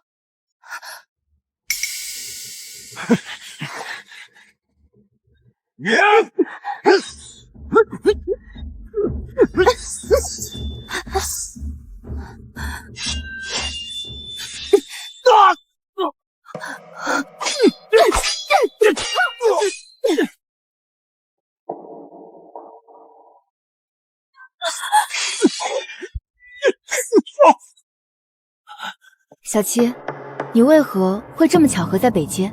主子差属下来北街办事，恰好听到打斗的动静，所以来看看，发现是夫人才出手的。王爷，属下回来的时候，恰好遇到阮夫人被人行刺，可知道是何人所为？回王爷，属下查看了死者的服饰和腰牌，是丞相府的死士，安排下去，今夜刺杀阮金香的人全部杀了。王爷，您的病还需要丞相小府的医者，若是和丞相交恶，恐怕日后求人就难了。为了个陌生人，不值得。府医，哼，连阮金香的一颗药丸都不如，还要一次提起。本王用了阮金香的药，已经数日未犯病了。丞相府的府医效果有这么好，能坚持几日？你不知道？王爷，您的身份尊贵，可万万不可因为阮金香失了身份，若是被陛下知道了，恐怕麻烦。下官见过苏王，王爷一向淡泊于世，为何会对金香的事情如此上心？那季将军呢？你又是为何？季将军，上次阮夫人说得很清楚，你既然无法给阮夫人想要的，那就远离，别叨扰对方，岂非最好？王爷比本将也好不了多少。王爷成亲要上皇家玉蝶，您觉得以金香的情况，皇上会同意金香上玉蝶吗？季将军怕是对本王有所误会，本王对皇家身份丝毫不稀罕，若是他肯，本王愿意放弃苏王。爷怕是疯了不成？为了一个女子放弃皇家身份，若是陛下知道了，王爷如何面对？金香，你情况如何？我听闻你遇到了刺杀。二位一个将军，一个王爷，以后都少来我这府邸。季将军，放手吧，你的爱对于他而言是负担。王爷也算是阅人无数，为何非要和下官争夺金香？只要你一句话，陛下必然会成全王爷。王爷并不是非他不可，不如成全下官。往后下官欠王爷一份情谊，只要王爷所求不违背道理，下官都愿意赴汤蹈火，在所不辞。季将军，金香不是物件，也不是你的什么所谓的情谊。再说，你怎么就知道我不是非她不可？阮金香并不比京城任何一家贵女差，相反，她很出色。她不仅会做生意，还心地善良。抛开2个孩子不谈，求娶的人不会是。王爷是打定主意要和自己抢人？是各凭本事，不是情。女士，你来了，许久不见了。这次有什么好东西？这次的货不错，给你出价8万，你看如何？好的，老板。对了，我想问一下，哪儿有成衣店？成衣？此女来了这么多次，穿着都是一副古装，不知道是不是精神不太好。过了这条街，再走几步就是成衣店，什么类型都有。哇，这么多漂亮的衣服，这料子摸起来好舒服，还有一股淡淡的熏香。姑娘，你喜欢什么款式都可以上身试试，这边的衣服都是可以试的。没想到衣服还可以试试。老板，这个款式我要3套，还有这些都要。50多套，这些都要，那我可以给你优惠一些，按着批发价走。一套原本是248的，现在一套按着。这就是他想要的效果。婉娘容貌虽然不是十分出众，但是身段不错。婉娘，我们选的成衣铺子不能离墨雅居太远，否则不好照应。哎，夫人，这个铺子转让。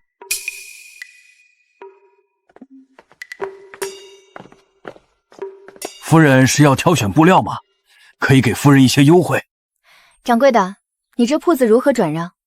这100两银子。掌柜的，我不要店里的布匹，价格可有商量的余地。不行，夫人，我这铺子在街中心，即便您不要布匹，价格也是最低了。若非家中有急事，我也舍不得出让。好，我转了这铺子。王给夫人贺喜！夫人，将军命小的，给夫人贺喜。开个成衣铺，居然惊动这么多身份贵重的贵人。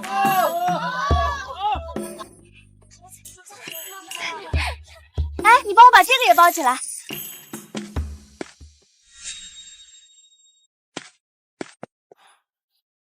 人呢？阮老板，你来了。我来看看你们家的新款。你看，这个就是我们家的新款。我要100件。好，我马上给您打包。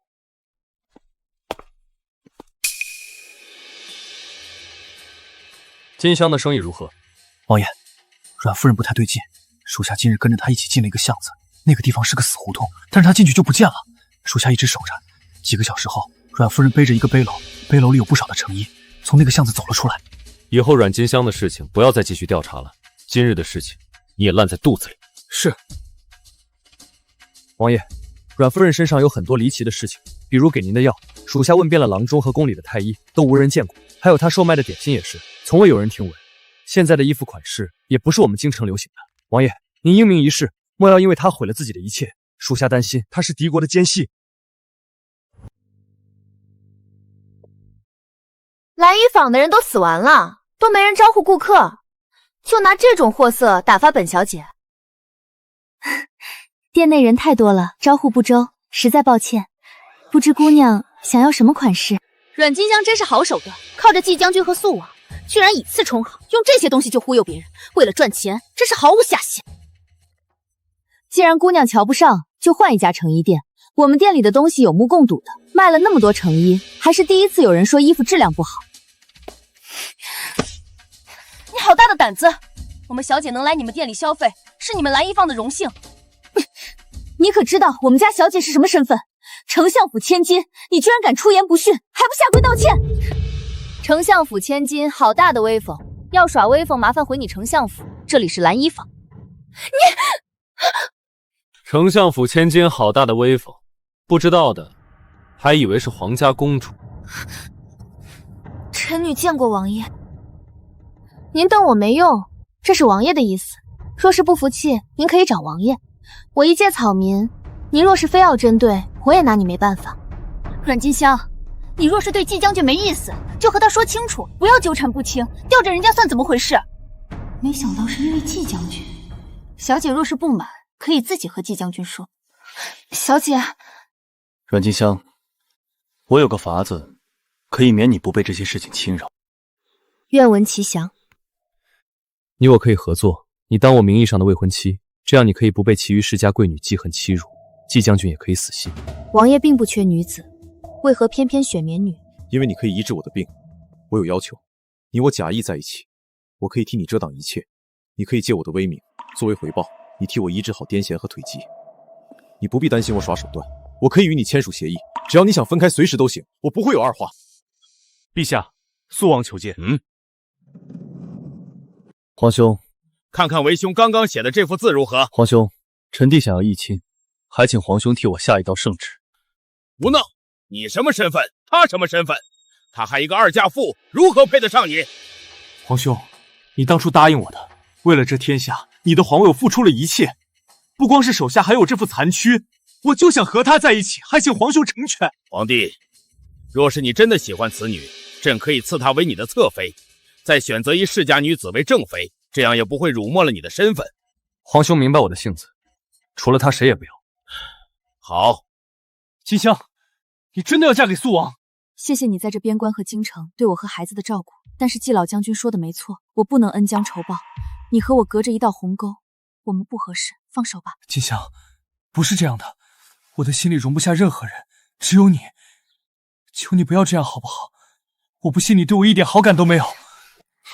季将军，金香是本王的王妃，还请你注意身份，想必也不想季家毁在你的手下吧？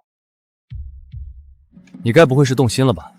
金香，季将军和季家无法分割的，也不会为了一个女人毁了自己的功绩，更不会违背季老将军的。但是本王不同，为了你，本王可以自请出皇家，只要你不喜欢肃王和肃王妃的身份，我随时都可以。多谢王爷的厚爱，等季将军议亲后，我们之间的合作就此为止。希望届时王爷可以说话算话。自己和季将军不管哪个身份都不一般，他却一个都不学，全靠自己打拼，在这京城立足。王爷，还请您让郎中把自己的腿疾和癫痫的情况事无巨细的写下来，我会想办法给你医治。好，本王会安排人送给你的。阮夫人莫要害怕，本相今日就是与你吃个便饭罢了。阮夫人生得出众，运气也绝佳，不仅季将军喜欢你，现在连权倾朝野的肃王也喜欢你。丞相大人无故请草民吃饭，倒是让草民有些受宠若惊了。不知大人所谓何事，不妨直说。小二，倒也不是什么大事情，就是夫人才华过人，深得肃王喜欢。若是夫人愿意和老夫合作，老夫可以保证，往后余生，夫人荣华富贵一生，包括你一双儿女也一样。丞相大人太看得起草民了，草民就是一介无知村妇，怕是无法让丞相大人满意。大人还是另请高明吧。不识抬举，丞相此人阴险狡诈，今日之事怕是不会善罢甘休。夫人，丞相大人怕是不会就此善罢甘休的，不如您还是找季将军吧。婉娘，我的事情以后都不许再麻烦季将军。若是你们不听劝，执意要和季将军继续纠扯不清，不如你就回到季将军身边吧，反正你也是他的人。夫人，婉娘没有那个意思，只是担心您的安危。既然夫人不喜欢，婉娘以后不会再和将军多说夫人的事情，还请夫人不要赶我走。婉娘，我并没有什么亲人，除了2个孩子，就只剩你。在我的眼里，你一直都是家人，没有赶走你的意思。夫人若是不嫌弃，我和夫人愿意做一辈子的家人。婉娘，我想给莫雅轩和蓝衣坊买几个会武艺的小厮，这样再遇到事情，我们也不至于太被动。夫人考虑周全。我想要的小厮是那种身上有股狠劲儿的人，这些小厮们明显被人牙子搓磨得双目无光，不符合自己的要求。哎，夫人，其实我们后院还有一个，只是那个人性子倔强，不管你如何严加管教都无动于衷，所以不敢和您说。去瞧瞧。夫人，您也看到了，此人野性难驯，我真不敢给您卖。若是您买，我也不敢给您保证它不伤人。他多少银子我买了。夫人，你若是执意要买，我可不负责他是否会失主。至于银子15两，给他瞧病，我们可没少花钱。好，别以为你买了我就会感激你，我是不会给你当走狗的。你还是死了这条心吧。你怎么这般不知好歹？我们夫人心善，不想看你身陷囹圄。你不领情就算了，还那么凶做什么？我不用你感谢。你若是想离开，我也不会拦着你的。不过你一身的伤，如果你想离开，也要先跟我回去处理一下伤口再说。你到底有什么目的？若是你以这种手段想要收买人心，你搞错对象了。我对你没有任何目的，你不用如此紧张。等你伤好了后，若是你执意想走，我会给你准备盘缠，不会为难你。我说话算话。这碘伏和消炎药水虽然不是什么神药，但能最大程度避免感染。你别不识好歹，我们夫人可是素王妃，身份尊贵，还可以为你亲自处理伤口，你知足吧。您真的是素王妃？我可以信任你吗？你认识素王？夫人，您可以让我和树王见一面吗？刚刚处理好伤口，莫要乱动，一会儿伤口又崩开了。你不必如此，我不在意那些虚礼。从我买了你那一刻开始，我们就是一家人，你也不用对我心怀戒备。婉娘，你亲自去一趟素王府，就说我有急事想见王爷一面。是。是属下无能，差点耽误了主子的事情，幸亏命大，没死。怎么回事？属下远赴敌国，好在没有让主子失望。属下亲耳听到丞相和敌国的军师有勾结，只是还未查到有力的证据，就被对方发现了。你伤势严重，坐着说。属下被追杀到边境，因为受伤太重，被人牙子刑抓住了，一直关押在笼子内，加上伤势严重才未脱身，今日才被阮夫人所救。其余的事情本王自有安排，你不用多管，好好养伤即可。既然是金香救了你，往后你就留在金香的身边，做个隐卫，保护她的安危。是，属下定不辱命。感谢你救了颖姨，往后她就是你的隐卫，跟着你，负责你的安危。没想到自己随意买的一个小厮，居然这么巧就遇到了素王的人。王爷不必如此客气，人还是你带回去吧。金香，你不必和我如此客气。眼下你的情况更需要颖姨，我府中不缺人用，更何况你我即将订婚，日后成亲后，我们还是要住在一起的。颖姨随时都可以见到的。颖姨的命是你救的，跟着你名正言顺，你不必多想。自己确实比素王更需要一名武艺高强的手下，比起婉娘，素王的人武艺应该更强才是，正好可以弥补自己店铺的空缺。多谢王爷，我就不与你多客气了。王爷不如留下用了晚膳再回去。好。金香，你看我给你买了什么？这位是素王殿下，你不在镖局，怎么忽然来了？我出镖回来了，赚了一些银子，就给你和孩子们买了礼物。看来我来的不是时候。忘记介绍了，本王是金香的未婚夫。陛下亲自赐婚。我和阮金香之间有差距，一直在努力想要追回阮金香，可是现在情敌是素王。我现在又有什么资格去质问阮金香呢？只是阮金香的合理前夫素王才是阮金香的未婚夫。裴公子坐下说，不必拘谨。老夫寻你，并非要为难你。不知丞相大人找小人所为何事？裴公子可想追回阮夫人？本相可以给裴公子换个安全些的活计，不必每日那么辛苦跟着镖局冒险。只要你跟着我，身份也会水涨船高，日后也不用自卑，赚的银子自然不会少。有了钱，自然可以追回阮夫人了。您的目的是什么？本相就喜欢和聪明人打交道。作为回报，你去阮金香身边当奸细，替本相打听素王和季将。裴大金，你最好想清楚再说。你在边境做的那些事情，不是无人所知。大人，求您给小人一次机会。大人有所不知，我和阮金香早已和离，现在他和素王定亲，小人就是一部废棋，对大人无用。你就算再废，也是2个孩子的爹，这是不争的事实。既然之前阮夫人愿意帮助你，说明一点，她对你并非完全无情。既然有情，那你就还有用。你卖命走镖才赚几个钱，跟着本相绝对不会亏待你的。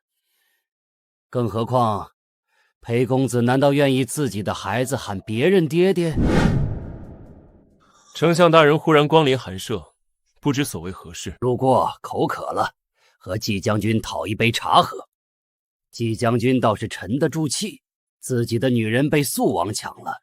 丞相大人的手未免伸得太长了。季将军不必如此愤怒，本相可以帮季将军。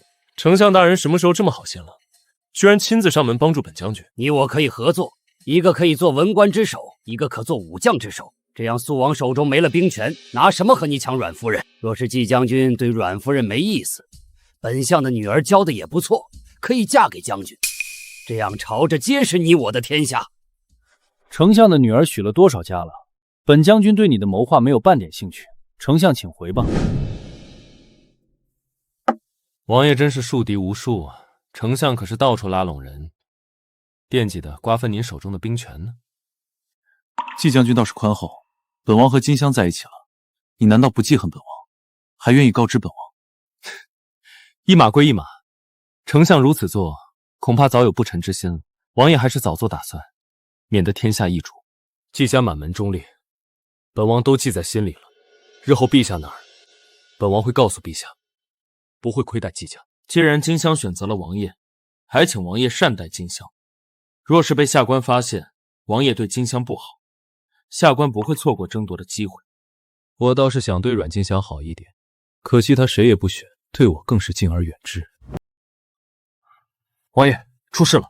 属下去查丞相府的时候，意外发现丞相府最近飞鸽传书频繁，就截获了一纸，结果是丞相和敌国军师的书信往来。这是丞相的信鸽，这个丞相真是好大的胆子，居然敢勾结敌国的军师一起发国难财，真是好得很啊！你去请季将军来府中一叙。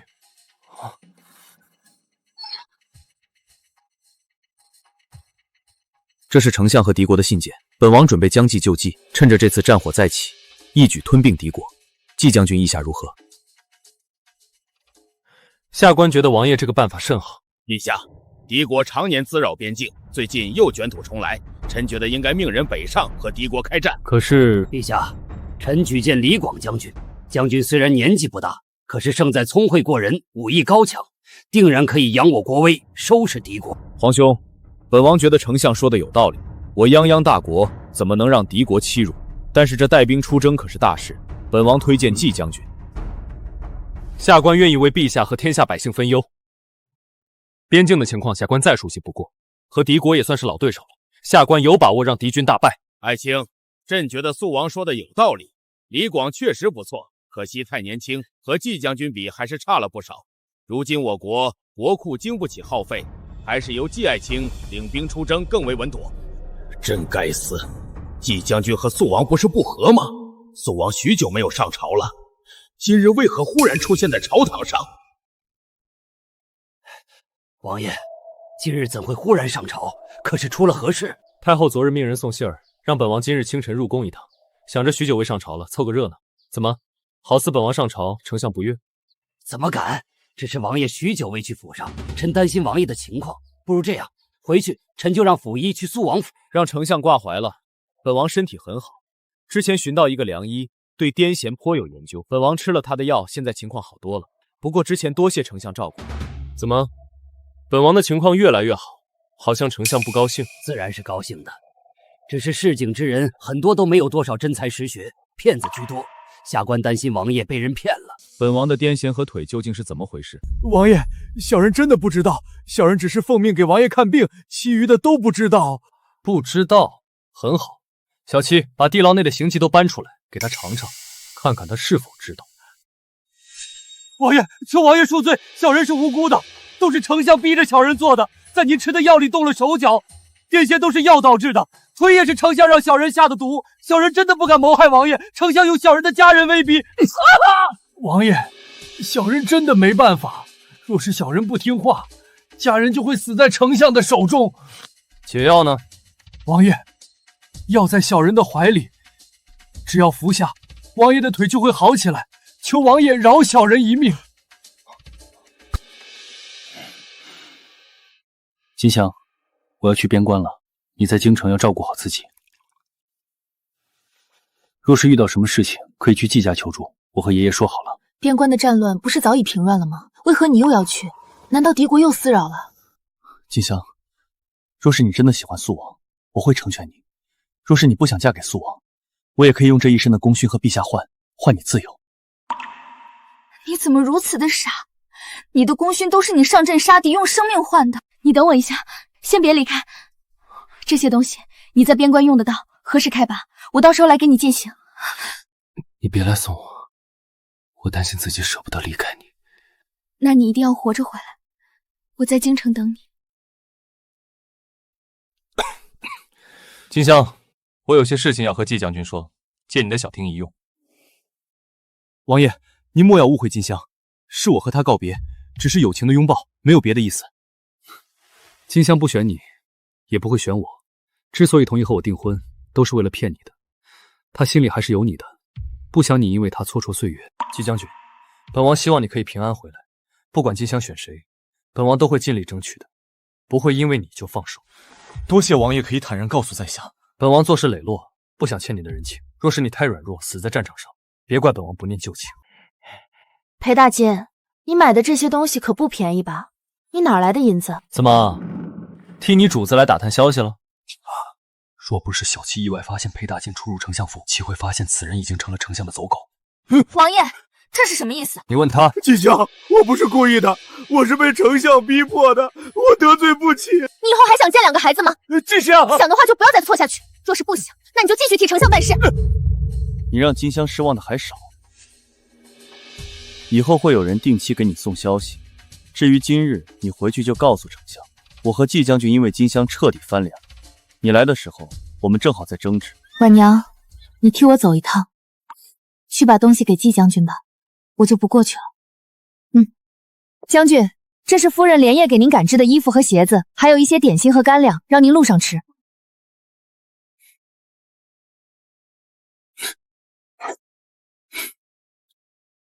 别担心，我不会有事的。等我凯旋而归。这是我给你求的平安符，你带着吧。不管你在边关遇到多大的事情，一定记得要保住一条命，一定要平安归来。夫人，季老将军不是迂腐的人，您和季将军若是有情，他老人家一定会成全的。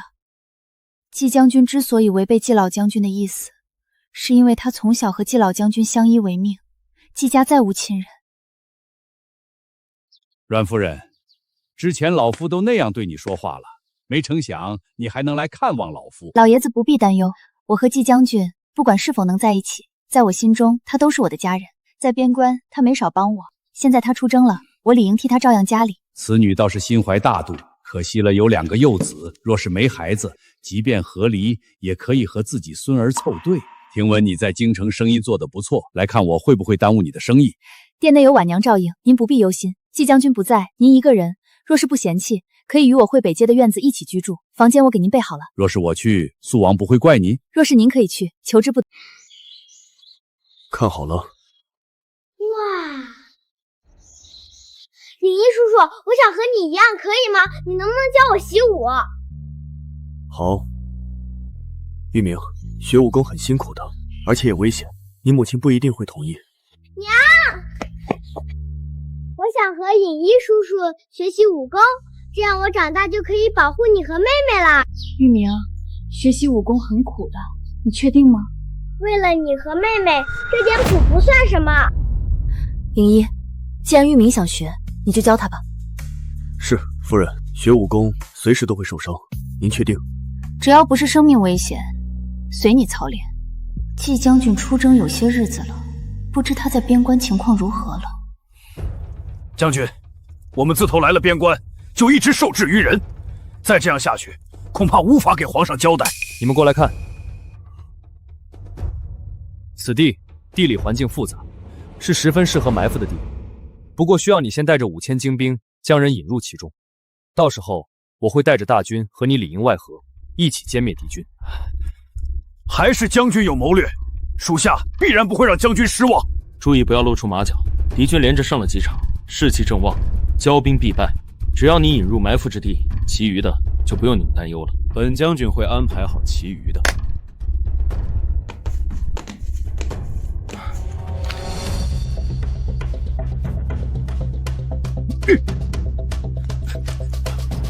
将军，您听我给您解释。解释什么？解释你如何和丞相勾结，给敌军传递消息。丞相究竟给你许诺了什么，让你不顾自己的生死兄弟？你一直都知道我有问题，此次议事就是故意做给我看的，想借我的手请君入瓮。说得不错，之前几次的战败，都是本将军送给敌国的，为的就是今日。只有培养起他们对你的信任，今夜的信函，他们才会深信不疑。届时一往，之前几次的战败，都是本将军送给敌国的，为的就是今日。只有培养起他们对你的信任，今夜的信函，他们才会深信不疑。届时一网打尽。别动，老实点儿。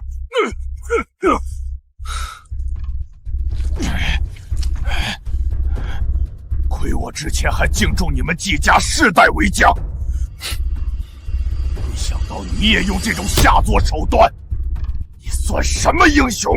你真是够卑鄙的，居然让人给我放假的消息，引诱我军渗入寒山关，就是想埋伏我军，形成包围之势。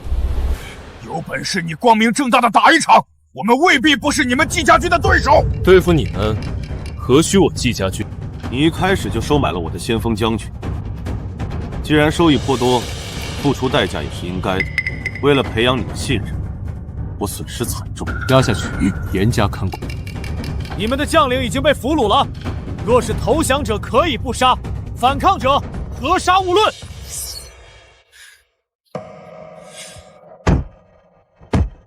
来人，抓住射箭之人！跪下！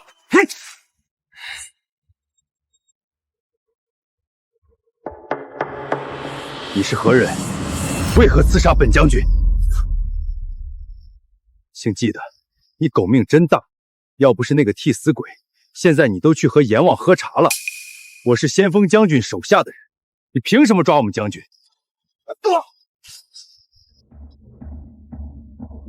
回营。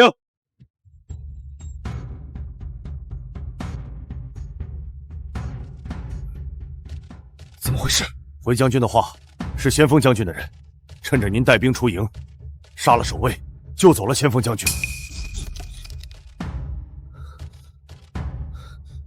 好个丞相，此事。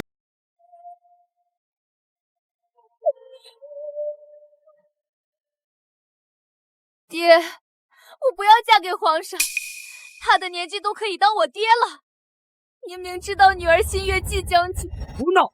季将军和爹爹处处不和，你别想了，爹不同意。那是皇上，谁敢违背皇上的意思？皇上能看上你，这是我们丞相府的荣幸，你还敢嫌弃？您答应过娘的，不会让我受委屈，求您了，爹爹，女儿不想入宫为妃。他是天子，是你想就可以，不想就不嫁的吗？有几个脑袋够砍？在您的眼里，只有您的仕途，没有任何人。眼下大局为重，这样的机会不多了。至于女儿，有了权势，还会缺子嗣？为什么？凭什么要用我的幸福给你铺路？我不服！小姐，您别哭了，伤身体。奴婢给你倒盏茶，您缓缓神。我不要！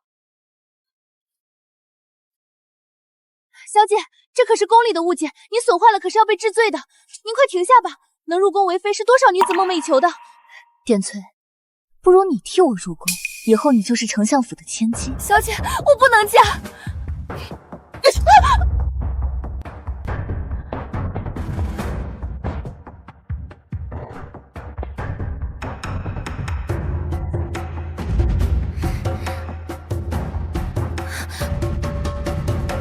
小姐，这是要去哪儿？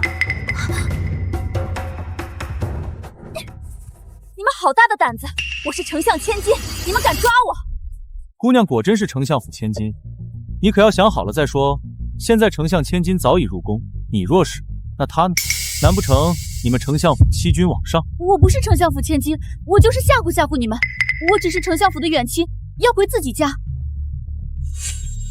小姐对本王的印象如此不深刻，我们可是在丞相府见过的。你到底要……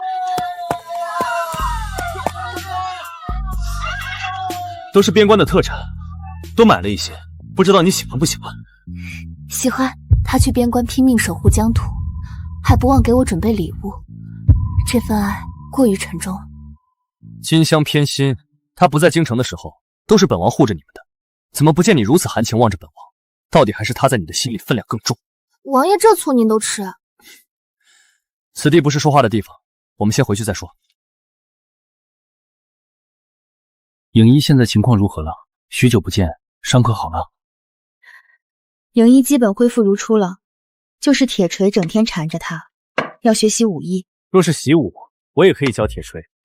老爷子给我来信了，说我不在的日子，都是你在照顾季家，说你若是愿意，他同意我们的事情。谢谢你啊，小事而已。本王这个未婚夫还在。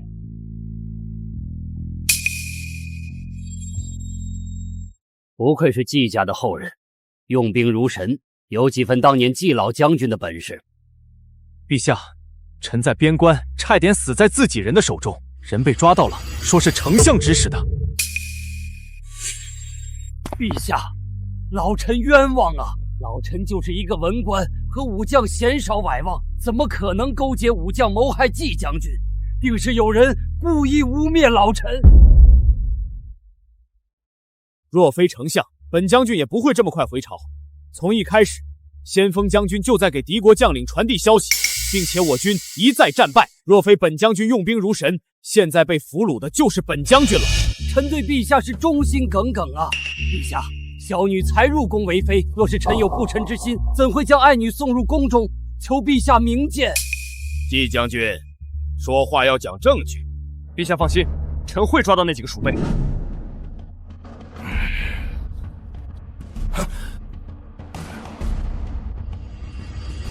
你在边关出卖本丞相，大人有所不知，季将军那厮有多么狠辣，用各种酷刑折磨在下，实在熬不住才说了丞相大人。但是无凭无证，大人咬死不认，他又能如何？大人在朝着地位无人可比，皇上信任大人，只要大人委屈些，皇上必然会向着大人说话的。季将军现在满世界的在抓你们，若是被他抓到，后果你们知道。大人，不如我们先发制人，季将军留不得。既然斗不过他，不如对他身边的人下手。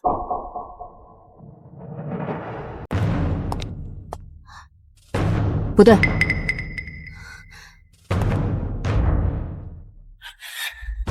抓住他，要活的！你们是什么人？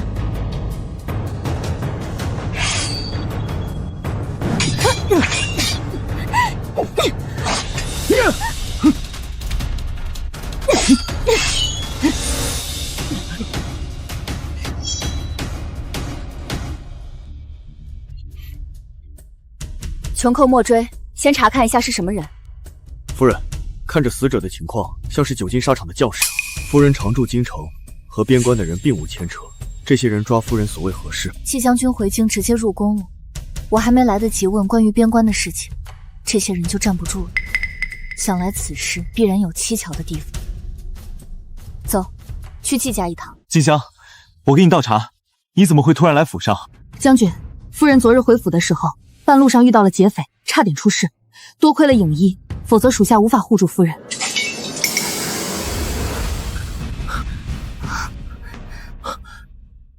你可有事？我无事，只是担心这些人是冲着你来。那些人确实冲着我来的。金香，这些事情还未解决之前，你和孩子们先住在季家如何？金香，你不为自己想，也要为孩子想想。这些人都是亡命之徒，记恨我，肯定会对你不利。好，我去接孩子，你在府中休息，需要什么找管家即可。大人，您来晚了，阮玉玲和阮玉明被人接走了。你如此糊涂，怎么能将学子交给陌生人？玉玲和玉明喊那个人爹爹，属下以为是他们的家人，所以才把孩子交给了那个人。裴大金，他现在明面上是丞相府的人，但是他敢冒险抓孩子去丞相府，还是有什么不可告人的目的。周兄，眼下不是生气的时候，孩子比较重要。我不确定裴大金会带着孩子去哪。这样，你带着人先去一趟北街淮安巷，看看金香家是否有人。若是有人，麻烦周兄送个消息。你祈祷孩子不会有事，否则你难辞其咎。我先回去告诉金香，我担心她知道了会着急。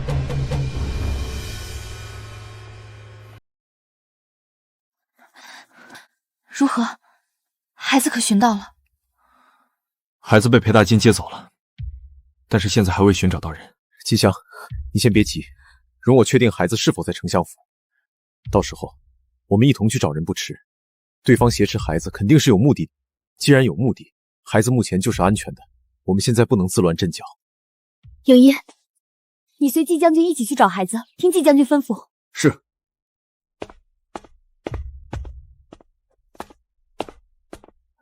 您怎么来了？金香，莫急，老夫已经派出了季家的精锐，一定会找到孩子的。傻愣着做什么？既然选择了接受你，自然也会接受你的过去。再说，过去也不是你的错，你不必挂怀。大人，您这是什么意思？属下已经替你办事了，你为何还要对孩子不利？你是给本相办事了，但是你做了什么，自己心里没数。就你提供的那点消息，都是无关痛痒的。要不是看你和阮金香有些牵连，本相早已将你轰出去了。别怕，哥哥会保护你的。我一开始就没信过我。你算个什么东西？信得着你吗？大人，求您了，放了2个孩子，属下愿意当牛做马报答大人的恩情。丞相大人，不知裴大金可在府中？他接走了铁锤和丫丫，现在金香来了，他也该还给金香了。季将军怕是误会了，裴大金之前确实来府中当差了，可是早已不干了。本相不知他此刻身在何处。之前还那么受丞相赏识，现在为何突然就不在了？此事说来话长，本相原本因为季将军和阮夫人的情面，把他当自己人，谁知道他手脚不干净，居然偷府中的东西变卖，被管家抓了个正着。本相断然不能留这样的人，就将其赶了出去。金香的孩子怀疑被他绑架了，所以才来相府打扰。他怎么如此糊涂？即便活不下去，也不能做这样的事情吧？阮夫人，可需要本相帮助？多谢相爷好意，草民自己找即可。你也听到了，他们走了，没有证据，即便本相抓了你们，他们也无可奈何。你最好安分一些，等本相大业成了，还可以给你和你的孩子留个全尸。季将军处处坏本相的好事，既然他如此在乎阮金香，本相怎么会放过这次机会？必然要他也尝尝痛不欲生的滋味。相爷，大事不好了！出了何事？相爷，入宫的不是小姐，是丫鬟，属下也是刚刚才知道。还不把府中的人都派出去，把那个忤逆不孝的孽障抓回来！是。真是讨债鬼！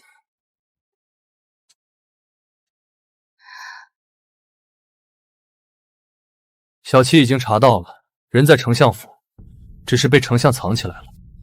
王爷，求您救救丫丫和铁锤。自己就是一介草民，对抗权势，还得靠季将军和肃王。你们看此人是谁？丞相千金。他不是入宫为妃了吗？怎么会在这儿？季将军，你怎么这样对我？我为了你，不惜和我爹作对，违抗圣旨，偷跑出来找你。你少厚颜无耻！我什么时候让你做这样的事情？你自己不想入宫为妃，关本将军何事？本将军从来都没有喜欢过你。丞相好大的胆子，居然敢送个假千金蒙蔽皇上。若是想接回真的，就拿裴大金和阮玉玲、阮玉明换，否则明日早朝就送真千金入宫面圣。这个成事不足败事有余的蠢货，能干成什么事情？本相的谋划都被他毁了。相爷，现在该如何是好？去把小姐换回来，与那2个小崽子。是。哼，既然已经说清楚了，我数1、2、3，我们一起松绑，放人过去交换。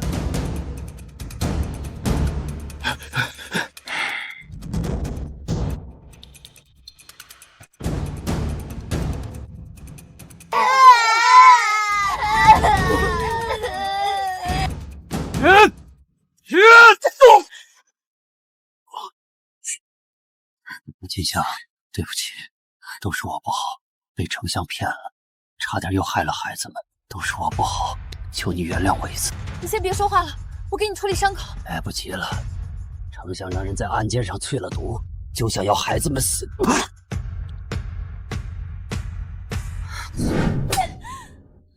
我追求自己的幸福有什么错？为了你的仕途，你不惜拿我的幸福做赌注，凭什么？季将军的心里根本就没有你，只有阮金香。你要糊涂到什么时候？你还不死心？他对你有半点爱吗？若是有，怎么会拿你换阮金香的孩子？听爹的，陛下这几日政务繁忙，还未宠幸替身。你连夜入宫，只要得到陛下的宠幸，爹在朝中站稳脚跟。等爹的谋划成了，你还愁没有男人？季将军现在不爱你，是因为你的身份不够尊贵。等爹爹登上那个位置，你就是公主。以你的身份，强逼季将军娶你有何不可？女儿若是服侍了皇上，不是清白之身，季将军嫌弃女儿该如何是好？届时你是尊贵的公主，季将军算个什么东西？有什么资格嫌弃你？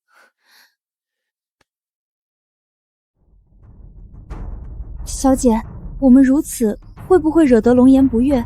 要不我们还是回去吧。你入宫几日了？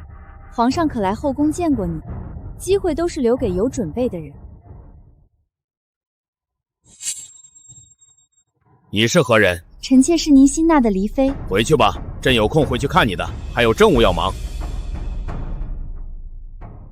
娘娘，玄太医，祝贺丞相千金受宠，日后可别忘了我等同僚。能得皇上宠幸，是小女的荣幸。王爷怎么也来上朝了？身体不好，还是要多休养为好。本王不来，担心没人恭贺丞相，为了自己的仕途，不惜卖女儿的幸福。皇上驾到！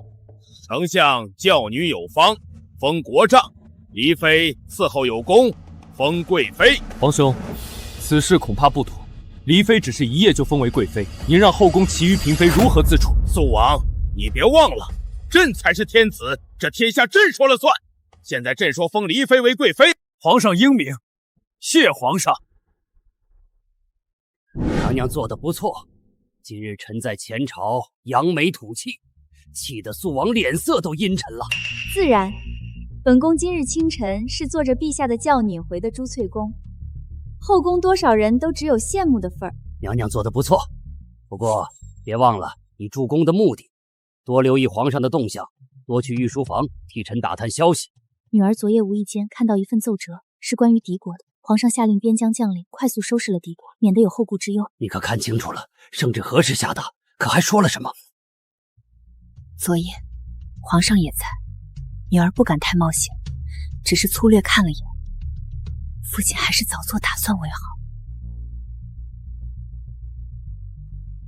父亲准备什么时候动手？你要好好伺候皇上，要是有什么消息，就差人回府寻我。女儿为了你的大业，可是把自己的清白都搭进去。不过陛下答应，可以帮丞相上位。不过丞相需要答应我国几个小小的要求。为了丞相，我国损失惨重。每年冬天的时候，丞相要给我国百姓提供1万担的粮食过冬，还不能欺压我国上贡。使臣这是趁火打劫。若是没有我国的精兵强将，丞相想要问鼎，恐怕不容易。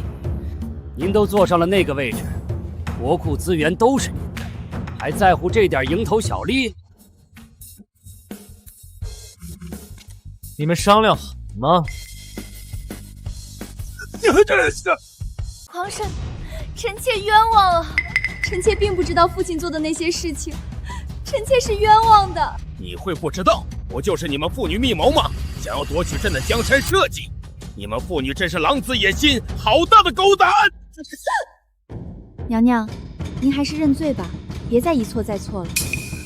是你出卖本宫，你个小贱人，安的什么心思，想飞上枝头变凤凰？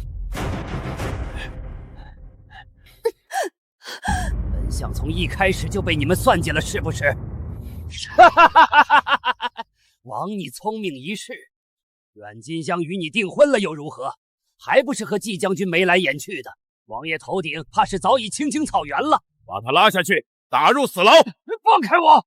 皇兄，赐婚的圣旨，劳烦皇兄作废了。你的腿是怎么回事？刚刚人多眼杂，朕没问你。是丞相算计臣弟，才会变得残疾和癫痫，现在已经恢复如初。圣旨不是儿戏，你想清楚，朕不能因为你朝令夕改。若是你不舍，娶了她又何妨？皇兄，臣弟不想为难他，爱一个人是成全，不是束缚。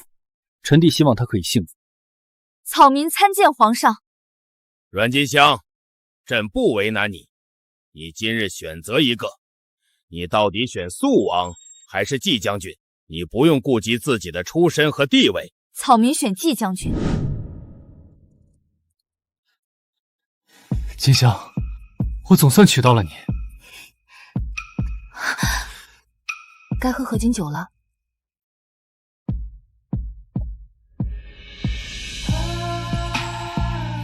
谢谢你选了我。我本不想再嫁人的，但是陛下非让我选一个。在京城和边关，你对我们母子照顾颇多，我很感谢你。金香，无论我为你和孩子做什么，我都没想着回报。你很好，我能娶到你，是前世修的福分。金香，只要你愿意，我可以陪你到老。